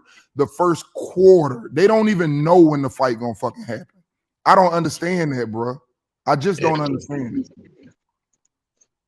Yeah, they be debating with no facts when they trying to defend that side, but it is what it is. It is what it is, man. So Crawford is fighting. We know who he fighting next. Who's Spence? Boots? Come on, Boots. IBF. Order that shit, man. Crazy, bro. Yeah, that shit gonna be crazy. Like me, I think at the end of the day they need to car around by my crib. They need to just capitalize off this damn publicity that they get. They don't need to be sitting on their hands. Like at the end of the day, bro, the fight should have been made this year. You know, I think they should have been super eager to make the fight this year and do whatever it took. But obviously they wasn't exhausting and doing everything it took. Motherfuckers shouldn't have got sleep till this fight got done, bro. That shit shouldn't have made it past July. You know, so If I they think didn't they just offer that dropped the nigga ball, eight bro. figures, bro. If See, PBC didn't hey, let offer me that nigga 8 figures, bro, that's disgraceful, man. Hey, let me get on off this chat. Hey, let me get off this chat, bro. And I wanna talk to my man. I got much respect for him, knockout boxing. But I just want him to understand, like I said, it's all about what you believe, bro. And that's what makes the shit crazy. But I don't give a fuck. Because when there's no negotiation deadline and you're the A side, that's obviously you fucking with somebody. Because a person who is the A side, that's like me right now. If I ask you right now, you're not gonna ask me let's say, for example, if I say to you, knockout, hey man, you want to debate? Okay, it ain't no deadline on it. Nigga, I ain't gotta debate you. That shit don't make sense. Now you gonna get mad because I went to Q show and debated him and made 100. Come on, man. This shit don't make sense, bro. And then when you say, hold on, I want to touch on him a little bit more. I want to touch on him a little bit more. So you say he held up the contract. How do you know that? Because he the one who put no deadline. Sound like to me he was at Disney World playing around with the shit. And Bud also is on record, ain't Blue Blood. Whether this ain't got nothing to do with Blue Blood signing. Blue Blood is on record sitting up saying, why are you not telling them that I am the only one trying to make the fight? And you know why you the only one trying to make the fight? Because you the only dumbass nigga trying to make it happen. Nigga, it's no deadline, you ignorant ass nigga. So I don't even want to go there, bro. Like I said, I'm going to believe what I'm going to believe. I respect what you believe, but you can't make sense of that to me with no deadline. It doesn't make sense. It doesn't. Nobody else I've ever seen do that. I watch Floyd do everybody like that. Floyd tell them nigga, you gonna do this, this, and this if you want to fight. If you don't do it, they move on. Niggas don't get no, you got forever. Whenever you want to stop taking steroids, Pacquiao, we gonna make this shit happen. No deadline, nigga. You trying to say what you saying? He is making sense, man. He's just deflecting, man. You get the link. Saying it don't make sense, but it do make sense. Knockout. You're not gonna do that, and then you not knockout. Listen to me, bro. I know how you feel about it, but you cannot say two people want to fight with no deadline. You got people thinking they fighting in November 19th. That man probably been working his ass off since June, and you niggas gonna fight him in April. That nigga gonna be burned out. And I told niggas anyway the nigga was gonna be 36 when he fight him, because them niggas do all them niggas like that. Learn your history, nigga. This ain't nothing new. All them niggas old. Gamboa, Linares, all them niggas over there kicking ass. All of them old ass niggas. Ain't nothing changing. So I ain't gonna change the way he roll. If they all been doing it, I'm gonna keep the same energy. 36 is the motherfucking number. That's why them niggas trying to get Pacquiao right now. Ooh. Yeah, keep going. The list goes on and on. Gamboa done got up. Look at all them niggas how they done line Gamboa up. Gamboa done. He been done. Gamboa They lined him up. None of them niggas was fighting when he was young. That's fucked up, bro. Mikey, and they got a lot of miles on him, bro. I mean, he a beat down ass Buick now, man. You gotta get out the way. Nigga say he a LeSabre. LeSabre, my nigga. You know what I mean? Yeah. That nigga's LeSabre that on nigga, the my old homie ass didn't start his Mitsubishi Galant, podcast. nigga. He still ain't started, so I came back on. I'll check him. Hey Q, man. Hey, shout out to you, man. Y'all go support, subscribe for my man Q, man. You know what time it is, Q. It's cowboy time, nigga. Man, fuck all that, man. Niggas know what's up, man. It's all about them Chiefs, bro. Hey You Q, I'm know gonna jump. what? Y'all know Hey Q, I'm gonna jump off too, bro. But I'm gonna say this, man. This is my prediction on Lomachenko. I don't think he's gonna be trying to get in the ring with Devin Haney next. I think he's gonna look for another tune-up or another warm-up fight first. Because he low Yeah, key kind of said that shit at the end. He said a little bit more time and shit. I'm like, a little more time. What you mean by that? yeah, But it's over with. Devin ain't got to so fight him, bro. that's my prediction. That nigga need another tune-up. Y'all have a good one, man. Shit, Yeah, as a Loma fan, if that's the case, then I feel like Devin got all the right to move up too. yeah, Yeah, man. if only if he had finished the fight in heavyweight, man. I But if understand some somebody people feel telling like me that Loma don't deserve an opportunity to fight Devin or whatever the case may be, when Devin said what he already said, Devin said he never lose to a white boy, referring to Loma, Dog. and I feel like you got to stand on that. I feel it's the not. I I'm feel not like even he need to basing it on prove that in the ring, and crush. that's just my opinion. Crush. I wouldn't even base it on that. I think it's because Loma came in late in the fight. He was up 8 rounds. Uh, and that's a big fight for Devin. Devin moving up. Who will be a better fight than fighting Loma right now at that opportunity on top rank? I mean, it's it's the I fight mean, that I just feel like that's unfinished business. You see what I'm saying? I feel like he should still take care of that. Especially hmm if you believe that Devin wins, then why not hmm put that name on your resume? That's Yeah, a future Hall of Famer. yeah, that's just huge. That's a no brainer to me. That's the last fight that I would try to kill myself to make, because it's a lot on the line, man. And what Loma, like I said, what Loma accomplished, man. So that's definitely big for Devin, for him having all the belts, man. He guys like Right. Devin has to defend Now his. if Loma won another tune up or something like that, then I get it. By all means, move up. I hmm ain't gonna lie. I think if Devin can't get that fight with Loma, like Loma really ain't ready, man. Bro, look like man, dude. He didn't look good. He look all right. He didn't look good. I think if he go back, he need a little man. Go up, fight Tiafimo, bro. That's your other nemesis, bro. I ain't gonna lie, I like that. I like that fight, and then especially if they could get it for one of them titles like Josh Taylor title, after he fight Catterall or something like that, hmm I think that's the move. But if Loma want to sit back and try to wait, man, don't wait for that motherfucker. Fuck that. Let Loma get lined up by motherfucking Shakur for one of them belts. I ain't got no problem saying that. Uh, That's a good one.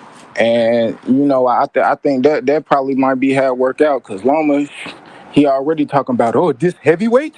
Yeah, boy, heavyweight on me. You Hey, about to get beat up, boy. You don't want hey, that. Hey, homeboy was big, man. He was big in there, man. But he did something that Lopez did too. They kept turning. They was turning with Lomo, and Mm-hmm. creating angles with Lomo, man. So when Lomo started to do all that turning and stuff, and you start doing that with him, and you pivoting with him, he's like, oh snap. I can't do what I do like to the normal guys, man. So that's just how it is. Sometimes them different styles. Well, you said you a Loma fan, right? So if you're a Who Loma fan, was that who Loma last night, or was it the fact that Ortiz was way better than you thought? who said who? That I'm talking to was you, Q. I think Huh? that was Loma Go ahead. You said what? 1 year removed from the ring, and he ain't been sharpening up his tools. I'm not making an excuse for him because I know that Loma, I believe he can make the adjustments and be ready to fight Devin next. But if he doesn't fight Devin next, really the person that I want to see get his hands on Loma, if somebody gonna retire Loma, I want it to be Keyshawn. I believe that That Keyshawn gonna get one of them vacant belts, and maybe down the line he can end up Nah, fighting Loma, nah, and Key, that I'm gonna might To be say rebut Loma's your point, sayonara Shakur. fight. and just to rebut your point, Key ain't ready Usyk did right the now. same thing. It didn't affect him. Yeah, that's what I was gonna say. Loma actually looking like that, bro. It's just like, Yeah, he been out the Usyk did the ring. same goddamn yeah, thing. It didn't affect him. I done seen other motherfuckers be out the ring too. Like, Crawford, that motherfucker been fight once a year for a minute and been blazing shit. Mm-hmm. Shit. But Bud been Canelo, training though. That's the thing. I don't believe that Loma's been training. Loma, I mean, I don't know, bro. I don't Wait, know. Nah. wait, Chris, I wait, can't Chris. say Had that. I Usyk can't been say that. training? Here's the I question: can't Had say Usyk that. been training? I can't say Had that, bro. Usyk been He training? knew he was, bro. Loma knew he was coming back, bro. Only reason he didn't come back because he had already gave Devin that fight, and he knew he was gonna get the real undisputed shit. Now he came back. He didn't look good, and you like, man, I might need another fight. Really, Bob was saying that before that. Bob probably went to the gym and watched him like shit. Yeah, I don't know. I think we downplaying his opponent a little too much too by some. Well, I don't think Nah, nobody nah. I believes think that's a Jermaine decline Ortiz. in I Loma. think I think Jermaine we all Ortiz would is agree good. he showed some rust. Jermaine Ortiz is pretty good. I don't think they're giving him enough credit, man. But Yeah, like And yeah, by like they the I've way, not. always Yeah, I they think said, not. that Usyk is just different. Usyk is like I've that nigga's always a said, monster. Loma is not Usyk. He not Usyk. Yeah, Usyk He is ain't he's that. a monster. Mm-mm. Yeah, Usyk better. Usyk better. I think Usyk follow a better game plan. Cause I do for the most part, him and Loma have the same damn game plans going in the fights majority of the time. If you look at like how Usyk fighting at heavyweight, just using angles, constantly moving and turning these guys combination punches. But like Loma, man, I ain't gonna lie, man, nah, he don't want to see Devin, bro. He don't want to see Devin, bro. Devin I to think light the his ass difference up. between Usyk and Loma, or the difference in the popularity, is the only difference is that Usyk is actually better. I would agree, and he's not signed with Bob. If he was signed with Bob, I believe that the promotion that he would get, he'd be noted as much better than Loma. Yeah, yeah, I agree with you. I agree with you on that one, knockout. I do think, but that's what I'm saying. Like, how quick he gonna fight? Cause Devin can't be sitting back waiting for Loma to get ready. Like, I'm be honest, like, and I I ain't gonna fault don't. him if he move up. Q, I'm gonna be honest with you, Q. I don't care about none of that shit y'all talking about. It ain't no universe where Loma can beat Devin Haney right now. He ain't beating him. He too old. Nah, he ain't fucking with him. He ain't fucking with him I at don't all. know. I think I jumping the gun, bro. To be honest, Oh, I don't know man, what jumping the gun, bro. shit. I'm telling you, bro. I jumping the gun. I mean, I'm kind of with Jermaine Ortiz exclusive is right okay. there. He's a I'm good with fighter. exclusive on Look, this shit. look. Jermaine I Ortiz is a good fighter. He's okay. Jermaine Ortiz is not no world beater like he looked like last night. He's not that. Loma and I just that's mean, what not you what from you say. think he is. That's what you from say. Loma's round not nine what you on, think I, he That's I is. what you seen They say. Loma stand on a make him couple That's look what things, you like man. say. But he didn't know what he was that doing in there. that guy been looking like that. So I don't know what you talking about. He been I don't performing like that. either. So I don't know I what Right. you don't know talking about. what he talking about. Yo, He yo, Yeah, I definitely. don't know what he talking from about. what I saw yesterday, I felt like when Loma turned it up on him in that ninth at the end of that ninth round, that determined who was gonna win the fight. And Loma just slammed the door on him. Yeah, I believe that. I Yeah, agree with that. Loma He took needed the a better end of gas that tank. fight. His gas tank wasn't there. He gassed out. His gas tank And wasn't there. also, if we talking about this guy, we talking about how Shelp talking about how he not this or he not that, Lomo just He's not that not. guy, whatever. But He's not. what I say is that guy give a lot of them dudes problems, bro. He'll beat Cambosa's ass for sure. Oh Why you young? yeah, come on, man. You talk about dudes that ain't that good. Like I've been telling y'all for years. Well, not for years, but the year we've been talking, I've been telling y'all that JoJo Diaz ain't shit. And last night it got proven that he ain't shit. Yeah, you always been saying that. But what's his name, buddy? What's his name? Jermaine Ortiz can fight, bro. I was just on the phone telling you that, so don't act confused. I told And you that. I told you that no, I motherfucker can told you fight. that, and you agree with me. You Don't did, and I told you the same exactly, thing. I yeah. agreed with you. The motherfucker can fight, but he didn't. He's never looked like he looked last night. That boy put on a performance last night. Arguably, he won that fight, man. Arguably, he won that fight. That Yeah, boy a looked lot of people good been last saying night, that. and he's Sometimes they never feel. looked that good, man. He's never looked that good the way he looked last night, ever. And I that's not was. just because of him. That's because Loma is not what he used to be 2-3 years ago. He's not that guy anymore. I'm telling you, he's not. I saw rust, and I felt like Loma carried him. Now Mm. you reach it. Now you reach it. Nah, Let's get Loma Loma ain't for carry it. that boy. Now you reach it. Listen, Loma ain't carry shit, I but it's feel like he bucket to the ring. did what he was trying to do to Tio, and he did it unsuccessfully because Tio got power, and in that 12th round, Tio shut the door on Loma. That's just my opinion. Right. You're entitled to your opinion. But I'm telling you, 35-year-old Loma, 34 and a half year old Loma, Ain't the same Loma that was 30 and 31. He ain't the same guy. Yeah. Hey, Oh no, I agree with it. I get what you're saying. They tried to do that to my boy Porter when he fought Crawford. They shitted on Porter so bad. And you know what's crazy? I was like, oh my god. You know what's crazy, bro? Loma is crazy because, bro, his last fight, he don't even look like his last fight in this performance. Like his last fight, he looked at least 5 years younger. This fight, he looked like an old man. I don't know if it's the rust.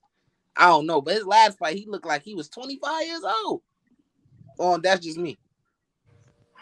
He was clinching. But he did fight 3 times last year. You see what I'm saying? Loma was active. Like, bro, literally after his Richard Coleman performance, people was talking about, oh, nobody wanted with this man. Then this man come back from the war and fight this dude. Everybody like, oh, he ain't shit. Devin the Blazing, like, you know what I'm saying? I say like I said many times before. Look, styles make fights, bro. Look, Terrence Crawford, he had a bad performance against Mean Machine, and he stopped Sean Porter, bro. You get me, bro? Loma may have had a bad. He may not have. Don't forget, he stopped the Mean Machine too. Don't forget that. Hold on, let me finish saying what I'm saying. Let me finish saying what I'm saying, please. We don't know how Loma could perform against Devin. You know, I would give Devin the edge. You know what I'm saying? That's not something I was literally saying, but I would have to at this particular moment. But I'm not gonna count Lomachenko out at all. Especially it's boxing, man. Upsets happen. I'm counting him out. I don't know. I didn't agree with what Devin had to say when he got in the ring, when he critiqued Loma's performance, saying it wasn't the best performance. I mean, I could say the same thing about his last performance. He basically put me and my grandfather to sleep sitting there watching this fight.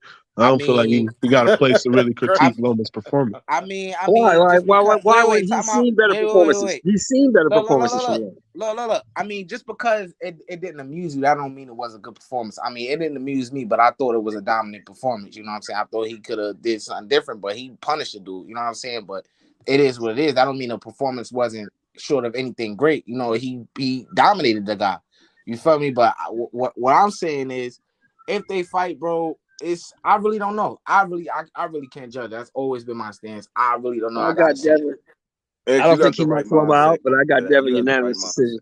Unanimous. Because one of them motherfuckers, look what they did last night. One of them motherfuckers said 117, 111 Loma. Come on, man, stop. Yeah, that's crazy. That's That's not. I don't know what they was watching. Nah, that wasn't accurate. I would disagree with that. I don't know what they was watching, bro. That was part of the judge that got paid. I always think one of them judges is getting paid to make sure. And I didn't see Loma go up in there in flames and shit like he did when it was 117, 111 when he heard it on the opposing end with the TL fight. That was kind of interesting. Yeah, that was when it's you, it's cool. You feel me? Right. Mm-hmm. Man, at least we're gonna get that. I'm not even gonna say that. I hope we get that fight. How are you? And on the same network, Devin got one more fight with Top Rank, bro. It should be no reason we don't get this fight, man. You gotta go there. Oh yeah, that's a must. That's a must, man. That's a must. I think that's definitely a must. You probably smell my dog. I think Bob wants those belts to stay with Top Rank, man. And you got to understand too, Bob never was a fan of the type of style Devin is either. He never liked those type of styles. But it's good that he still gave Devin the opportunity to come over here and fight and showcase his talents, because I know how Bob is when it comes to just those certain styles, man. He don't like the boxer, bro. He really don't. He don't think he can sell. Man, look, hey, them dudes better get that fight going, because that man Shakur coming up there and it's about to get serious. You feel me? You dig? I mean, I still enjoyed the Loma fight. I thought that it was more entertaining than the Devin and Kambosos fight. Oh, that's a fact. I can't lie about that. I can't lie about Even though Devin won in dominant fashion, you see what I'm saying?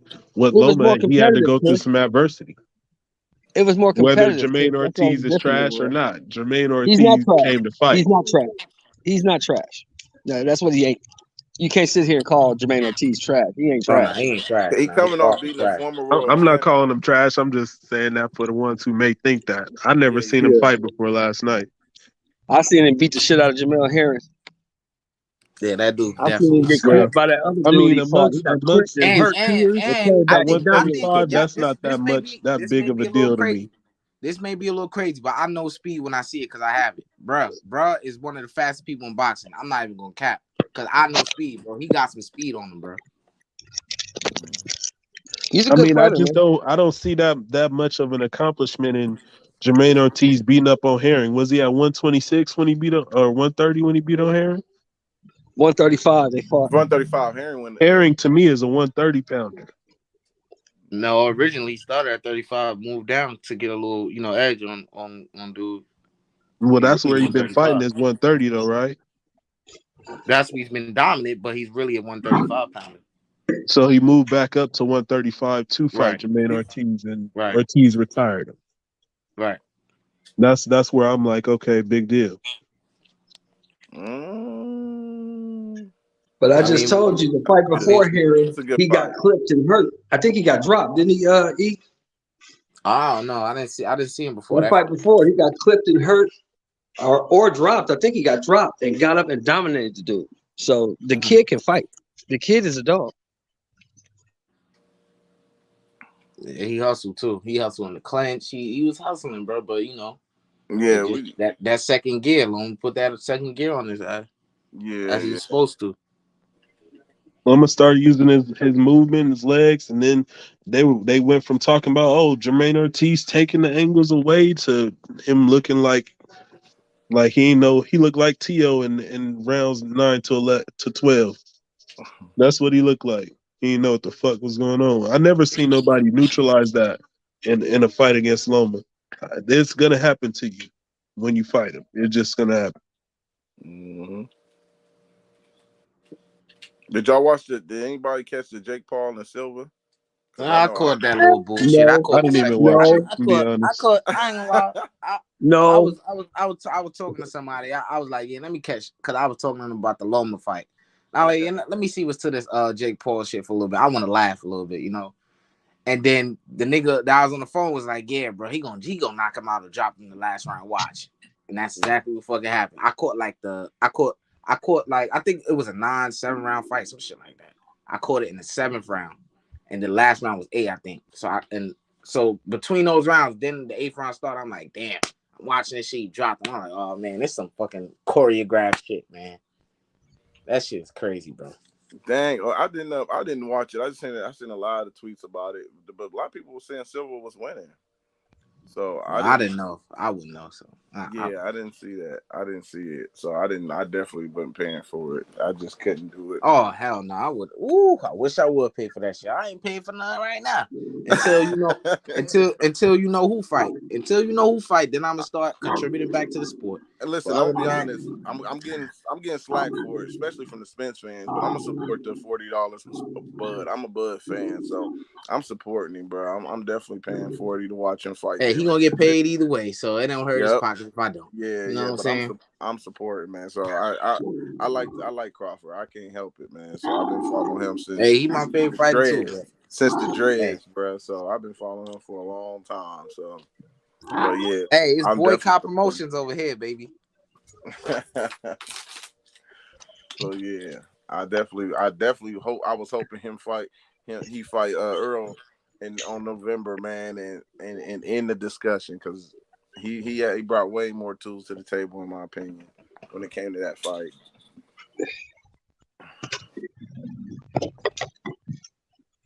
Yeah, we all know. If you've been watching this sport, we all know that they never really wanted that fight. They just tried to send him a contract, make him duck out. Now we depending on what, Tank and Ryan to try to get something done. Man, cut it out. Everybody like these dudes. I ain't taking none of them serious until they actually fight no more, man. People get so caught up. They calling each other out, man. They know until real negotiations happen and them really trying to make the fight. I ain't getting caught up in the he say stuff. If you really want to fight and you want this guy to fight, you pay the guy what he's worth. You pay him what he want. Make the fight happen. If you got $40 million for one motherfucker, you can't pay these two dudes. Come on, man. It don't make no sense, and nobody can make that make sense. And that too. I'm talking about the Ryan and Tank. I mean, we got them too. I mean, I don't even think that's gonna happen. No, you got all this money one day, now all of a sudden we ain't got no money. The money ain't there. Get the fuck out of here with that bullshit. Come on here. I think the story really changes every day. it comes to me looking at boxing the last couple of years. It's more easy to make fights with guys who ain't got that much stock in the division than guys who have stock that's rising in the division. It seems like you can fight a what's the name Castano for you undisputed because he doesn't have a name. You can unify with Ndongo because he don't have a name.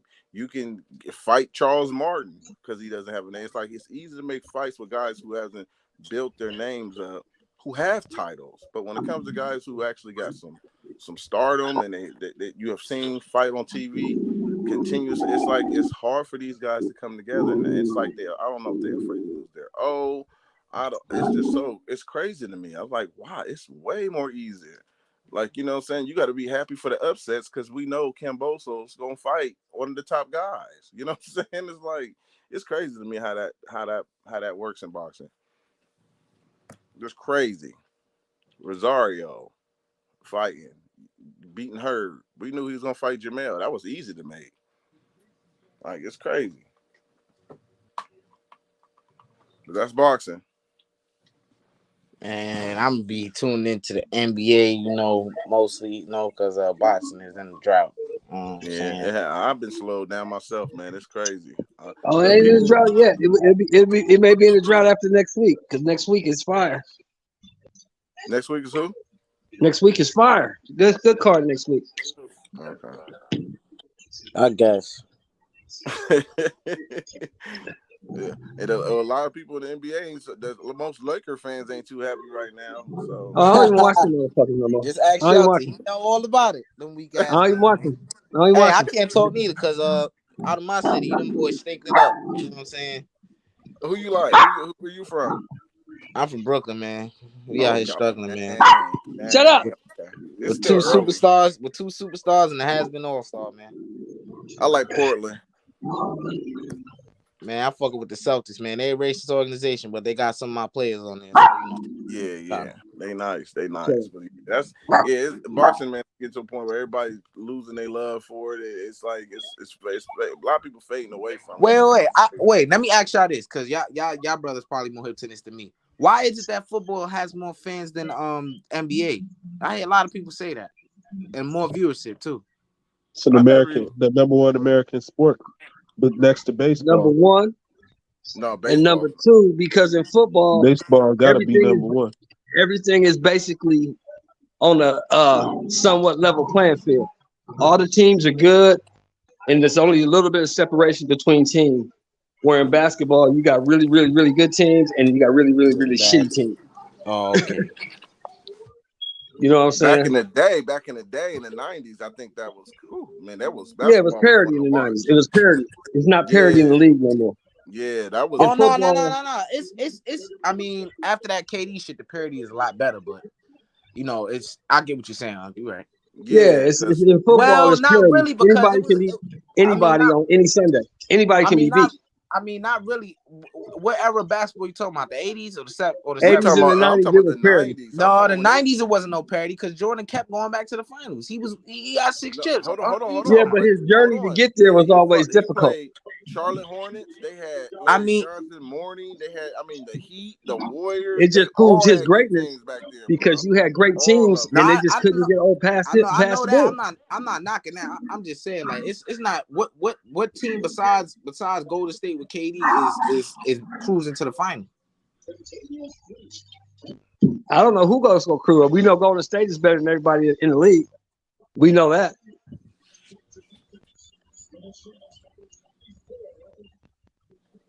That's what we do know. Golden State gonna beat the shit out of any of these dudes because they just know these dudes are good enough and they haven't been together long enough. Golden State been together for years. They know how to play with each other, and they pick pieces. They pick pieces that fit into their system. Anybody can fit into that system. They just make it work. Yeah. Just follow the lead. Yeah. No, you couldn't put John Morant in that system because he wants the ball. You couldn't. To be honest, I think that Steph Curry is the best leader. He's the best leader in the NBA, and that's why their chemistry is so great. LeBron is slacking. You couldn't put LeBron in the system because he wants the ball. Yeah, that's why KD left that motherfucker because he wants the ball. There's some people you can't put in that system. Yeah, that's true. But people like what's that boy that we got from Minnesota? But that it dude, did you work. can put Like him I in there said, because he's a better second than a first. Like I said, listen. KD, a lot of people probably was saying that same thing you're saying right now, but he went there and proved that he could go in there, even though many people may thought he was a ball dominant player. He did go there in the first year. It was fluid, but he got tired of playing that way, But right. it did work. And even even dumbing down his play, you could see when KD was there, he was the best player they had. All right. And he knew that. I actually don't believe that KD was or is better than Steph. He never been better than Steph. But on that team, KD, it's true. KD don't need the ball. He never needed the ball. Yeah. Even when he was with Oklahoma City, he let Russ handle that rock, and then KD can find his way. You see what I'm saying? But I don't believe he was ever better than Stephen Curry because he ain't no leader. He ain't no alpha. Right. He needs complementary pieces to be able to do what he does, like every NBA star.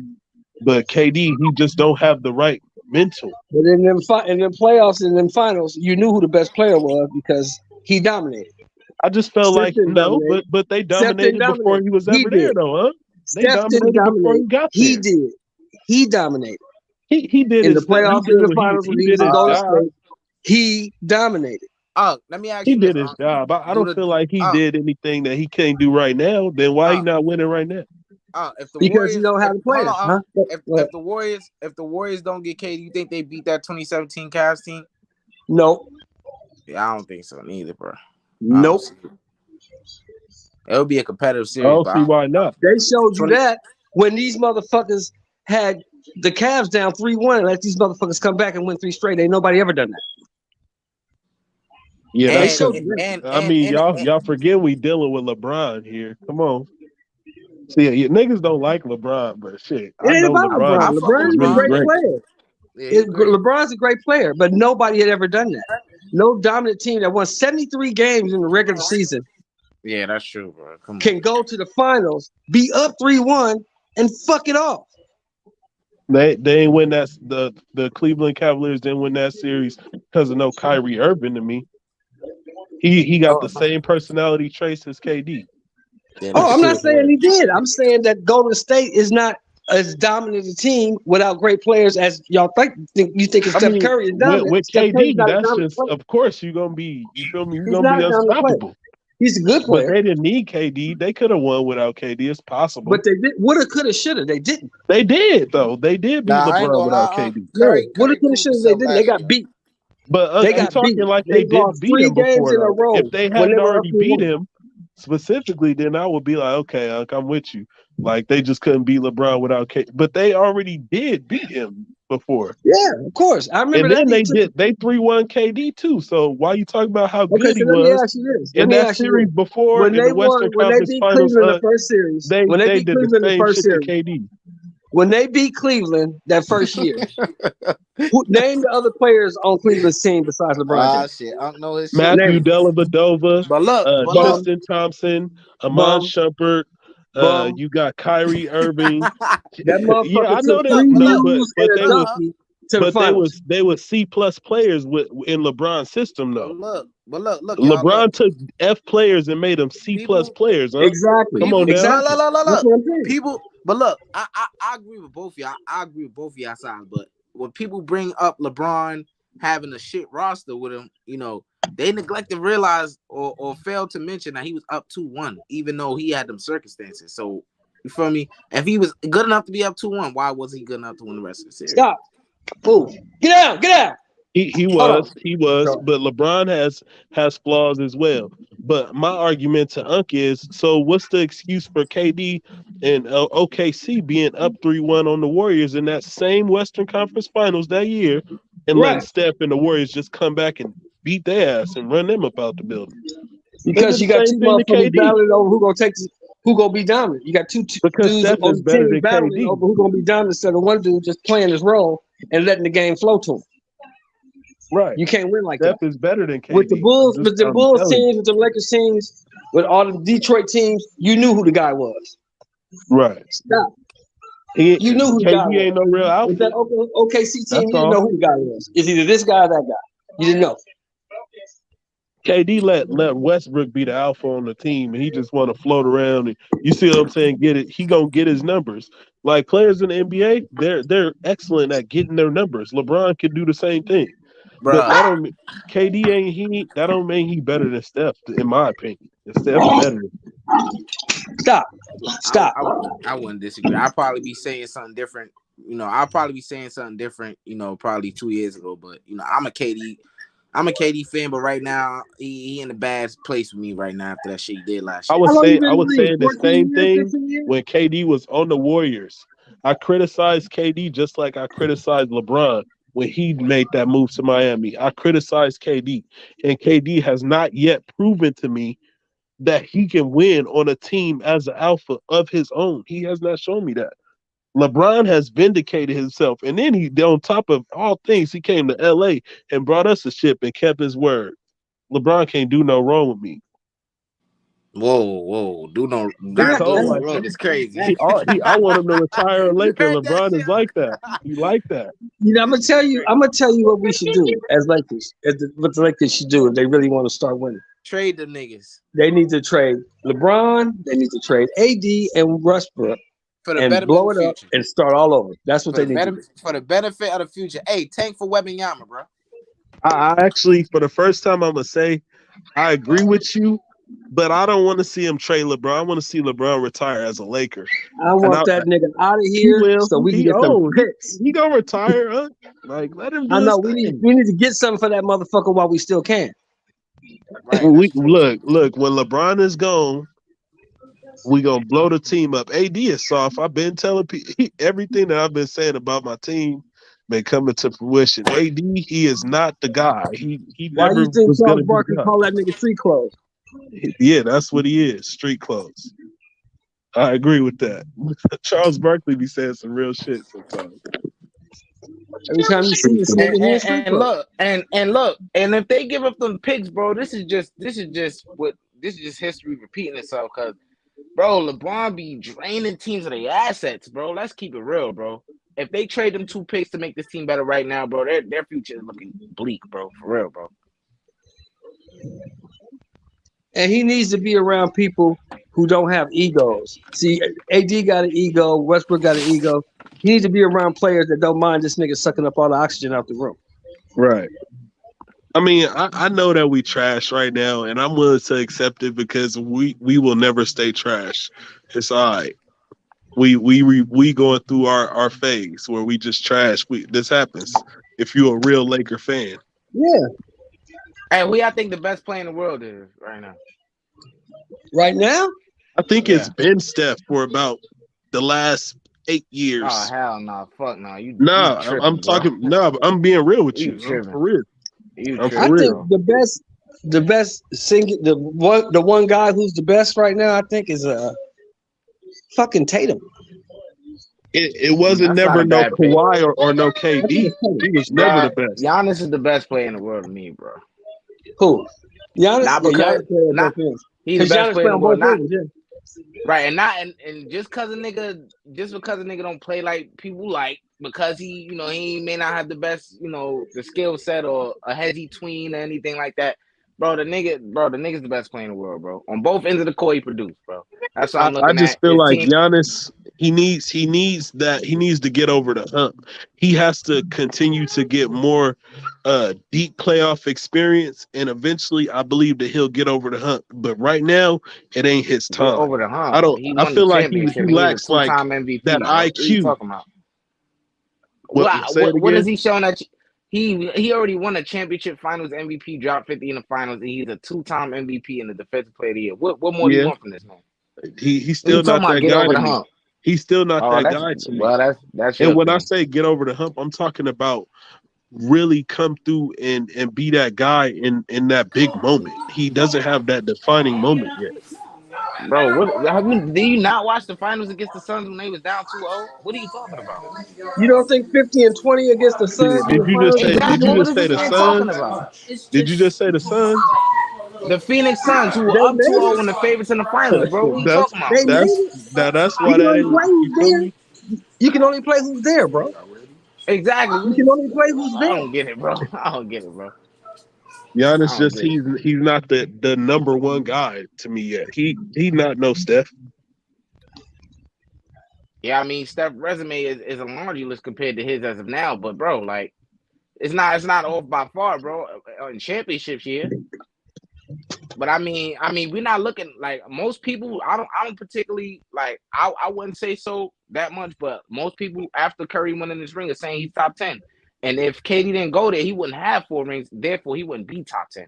Because I don't think he'll have 4 rings. I think he probably will win another ring, but I don't think he'll have 4. He'd have maybe 3, maybe 3. Yeah, maybe 3. Exactly. More likely That's exactly 2. my point. Because KD dominated both of them final series. He dominated them both. And look, because of him winning his 4th ring and adding on to those rings he already had, people are putting him in the top 10. And 2 years in a row, outplayed the guy who you said can do no wrong. Well, my guy LeBron, he's different, but Steph single-handedly kept him from maybe being regarded as the best player of all times in a lot of people's eyes. Steph is that guy. And you know what? And here's the thing, right? But here's the thing, right? I gotta understand. This is for me. I gotta understand this. You guys can say LeBron is the best of all time because that's what you've seen. I get that. I ain't saying that shit. I'm saying that Steph definitely stopped that. Definitely. You see what I'm saying? Because I got the chance to see Prime Doc, Prime Mike, Prime Magic, Prime Kobe. Kobe was better than LeBron. Man, Doc Kobe was would bust LeBron's ass 1-on-1, but Kobe was better. He was a better all-around player. He's a better all-around player. Kobe didn't lead his team to the finals half of his career. Oh, stop drinking.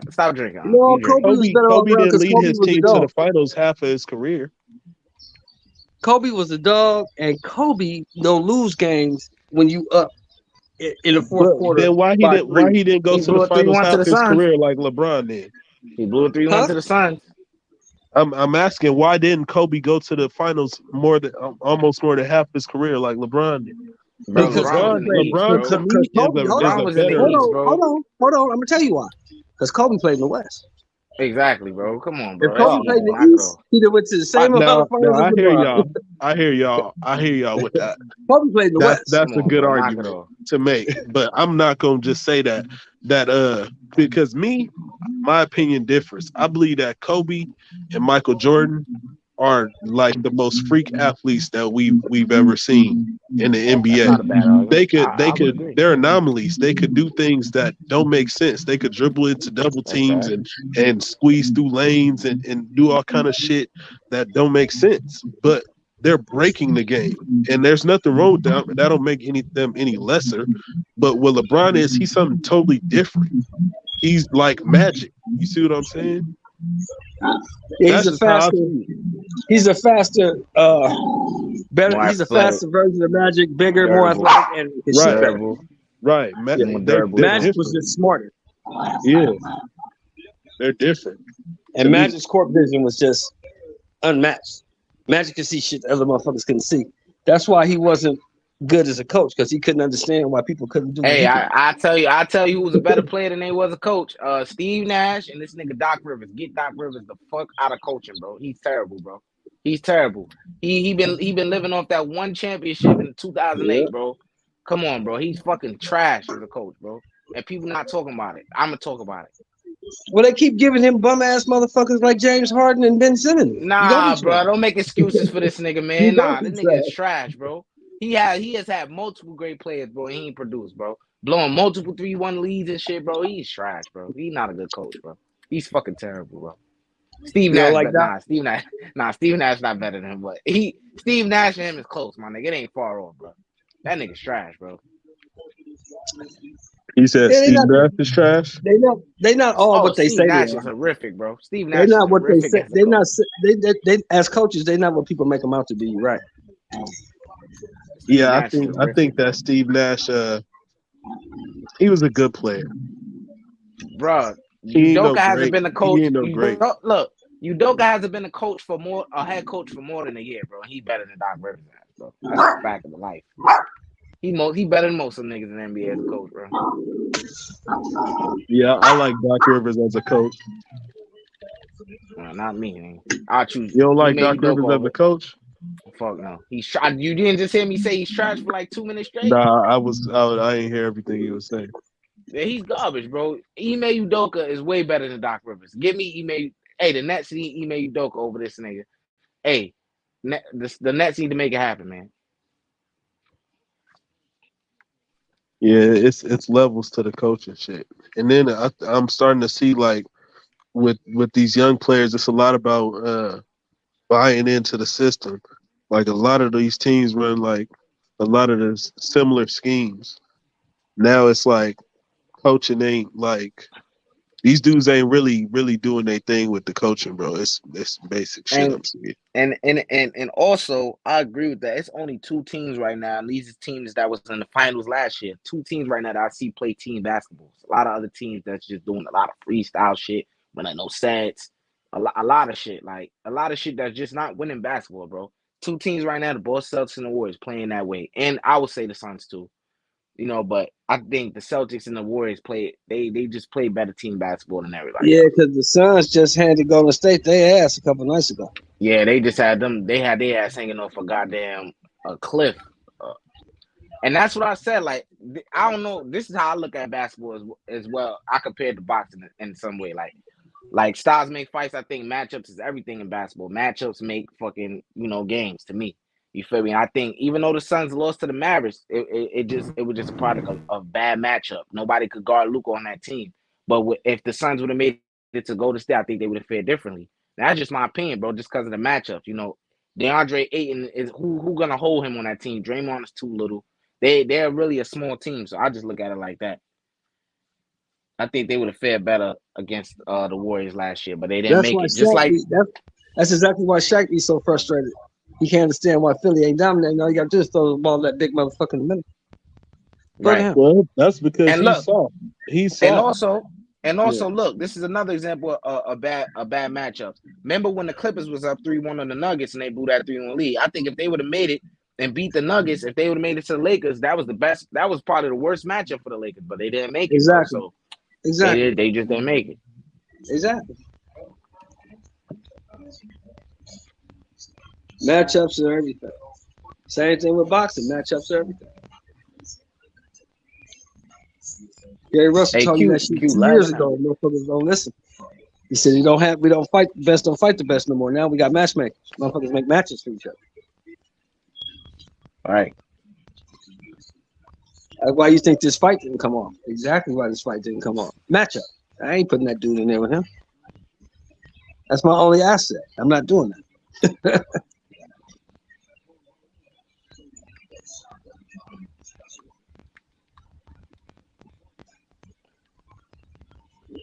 Hey, Joe. I mean, James Harden. He going to the 76 and messing shit up. They put all them players from Houston back around him, and now he back to dominating a little bit. Now Joel Embiid, getting the bad end of the stick. That nigga playing bad now because Harden want to make the team his and all this shit. Yeah, because Joel Embiid needs touches. He needs touches to get to play. He needs touches. I hate big men like that, bro. Like you can't just sit around and wander around on the perimeter and wait for the ball. And, Harden dribbling 2 hours of every game. Exactly, bro. Them niggas is them two. I hate he's a team killer. He's the ball stopper. Team, bro. Harden is a coach killer, a team killer, and a ball stopper. That's what Harden is. Right. I hate 2 ISO. Them is 2 ISO dudes, bro. I don't like that shit on one team. Stop. Well, fellas, I love chopping it up with y'all, man. But the Raiders is on. I'm gonna have to holler. All right, man. Hey, the Raiders are no longer in L.A. You gotta let it go, man. No, they was in Oakland. That's what they was. That's where they should always stay. Later, y'all. All right, y'all. IQ X. I'm about to call it too. All right. They'll handle some shit. Catch y'all. All right, y'all, bro. Appreciate y'all for coming through, man. I'm about to have to close it down and all that.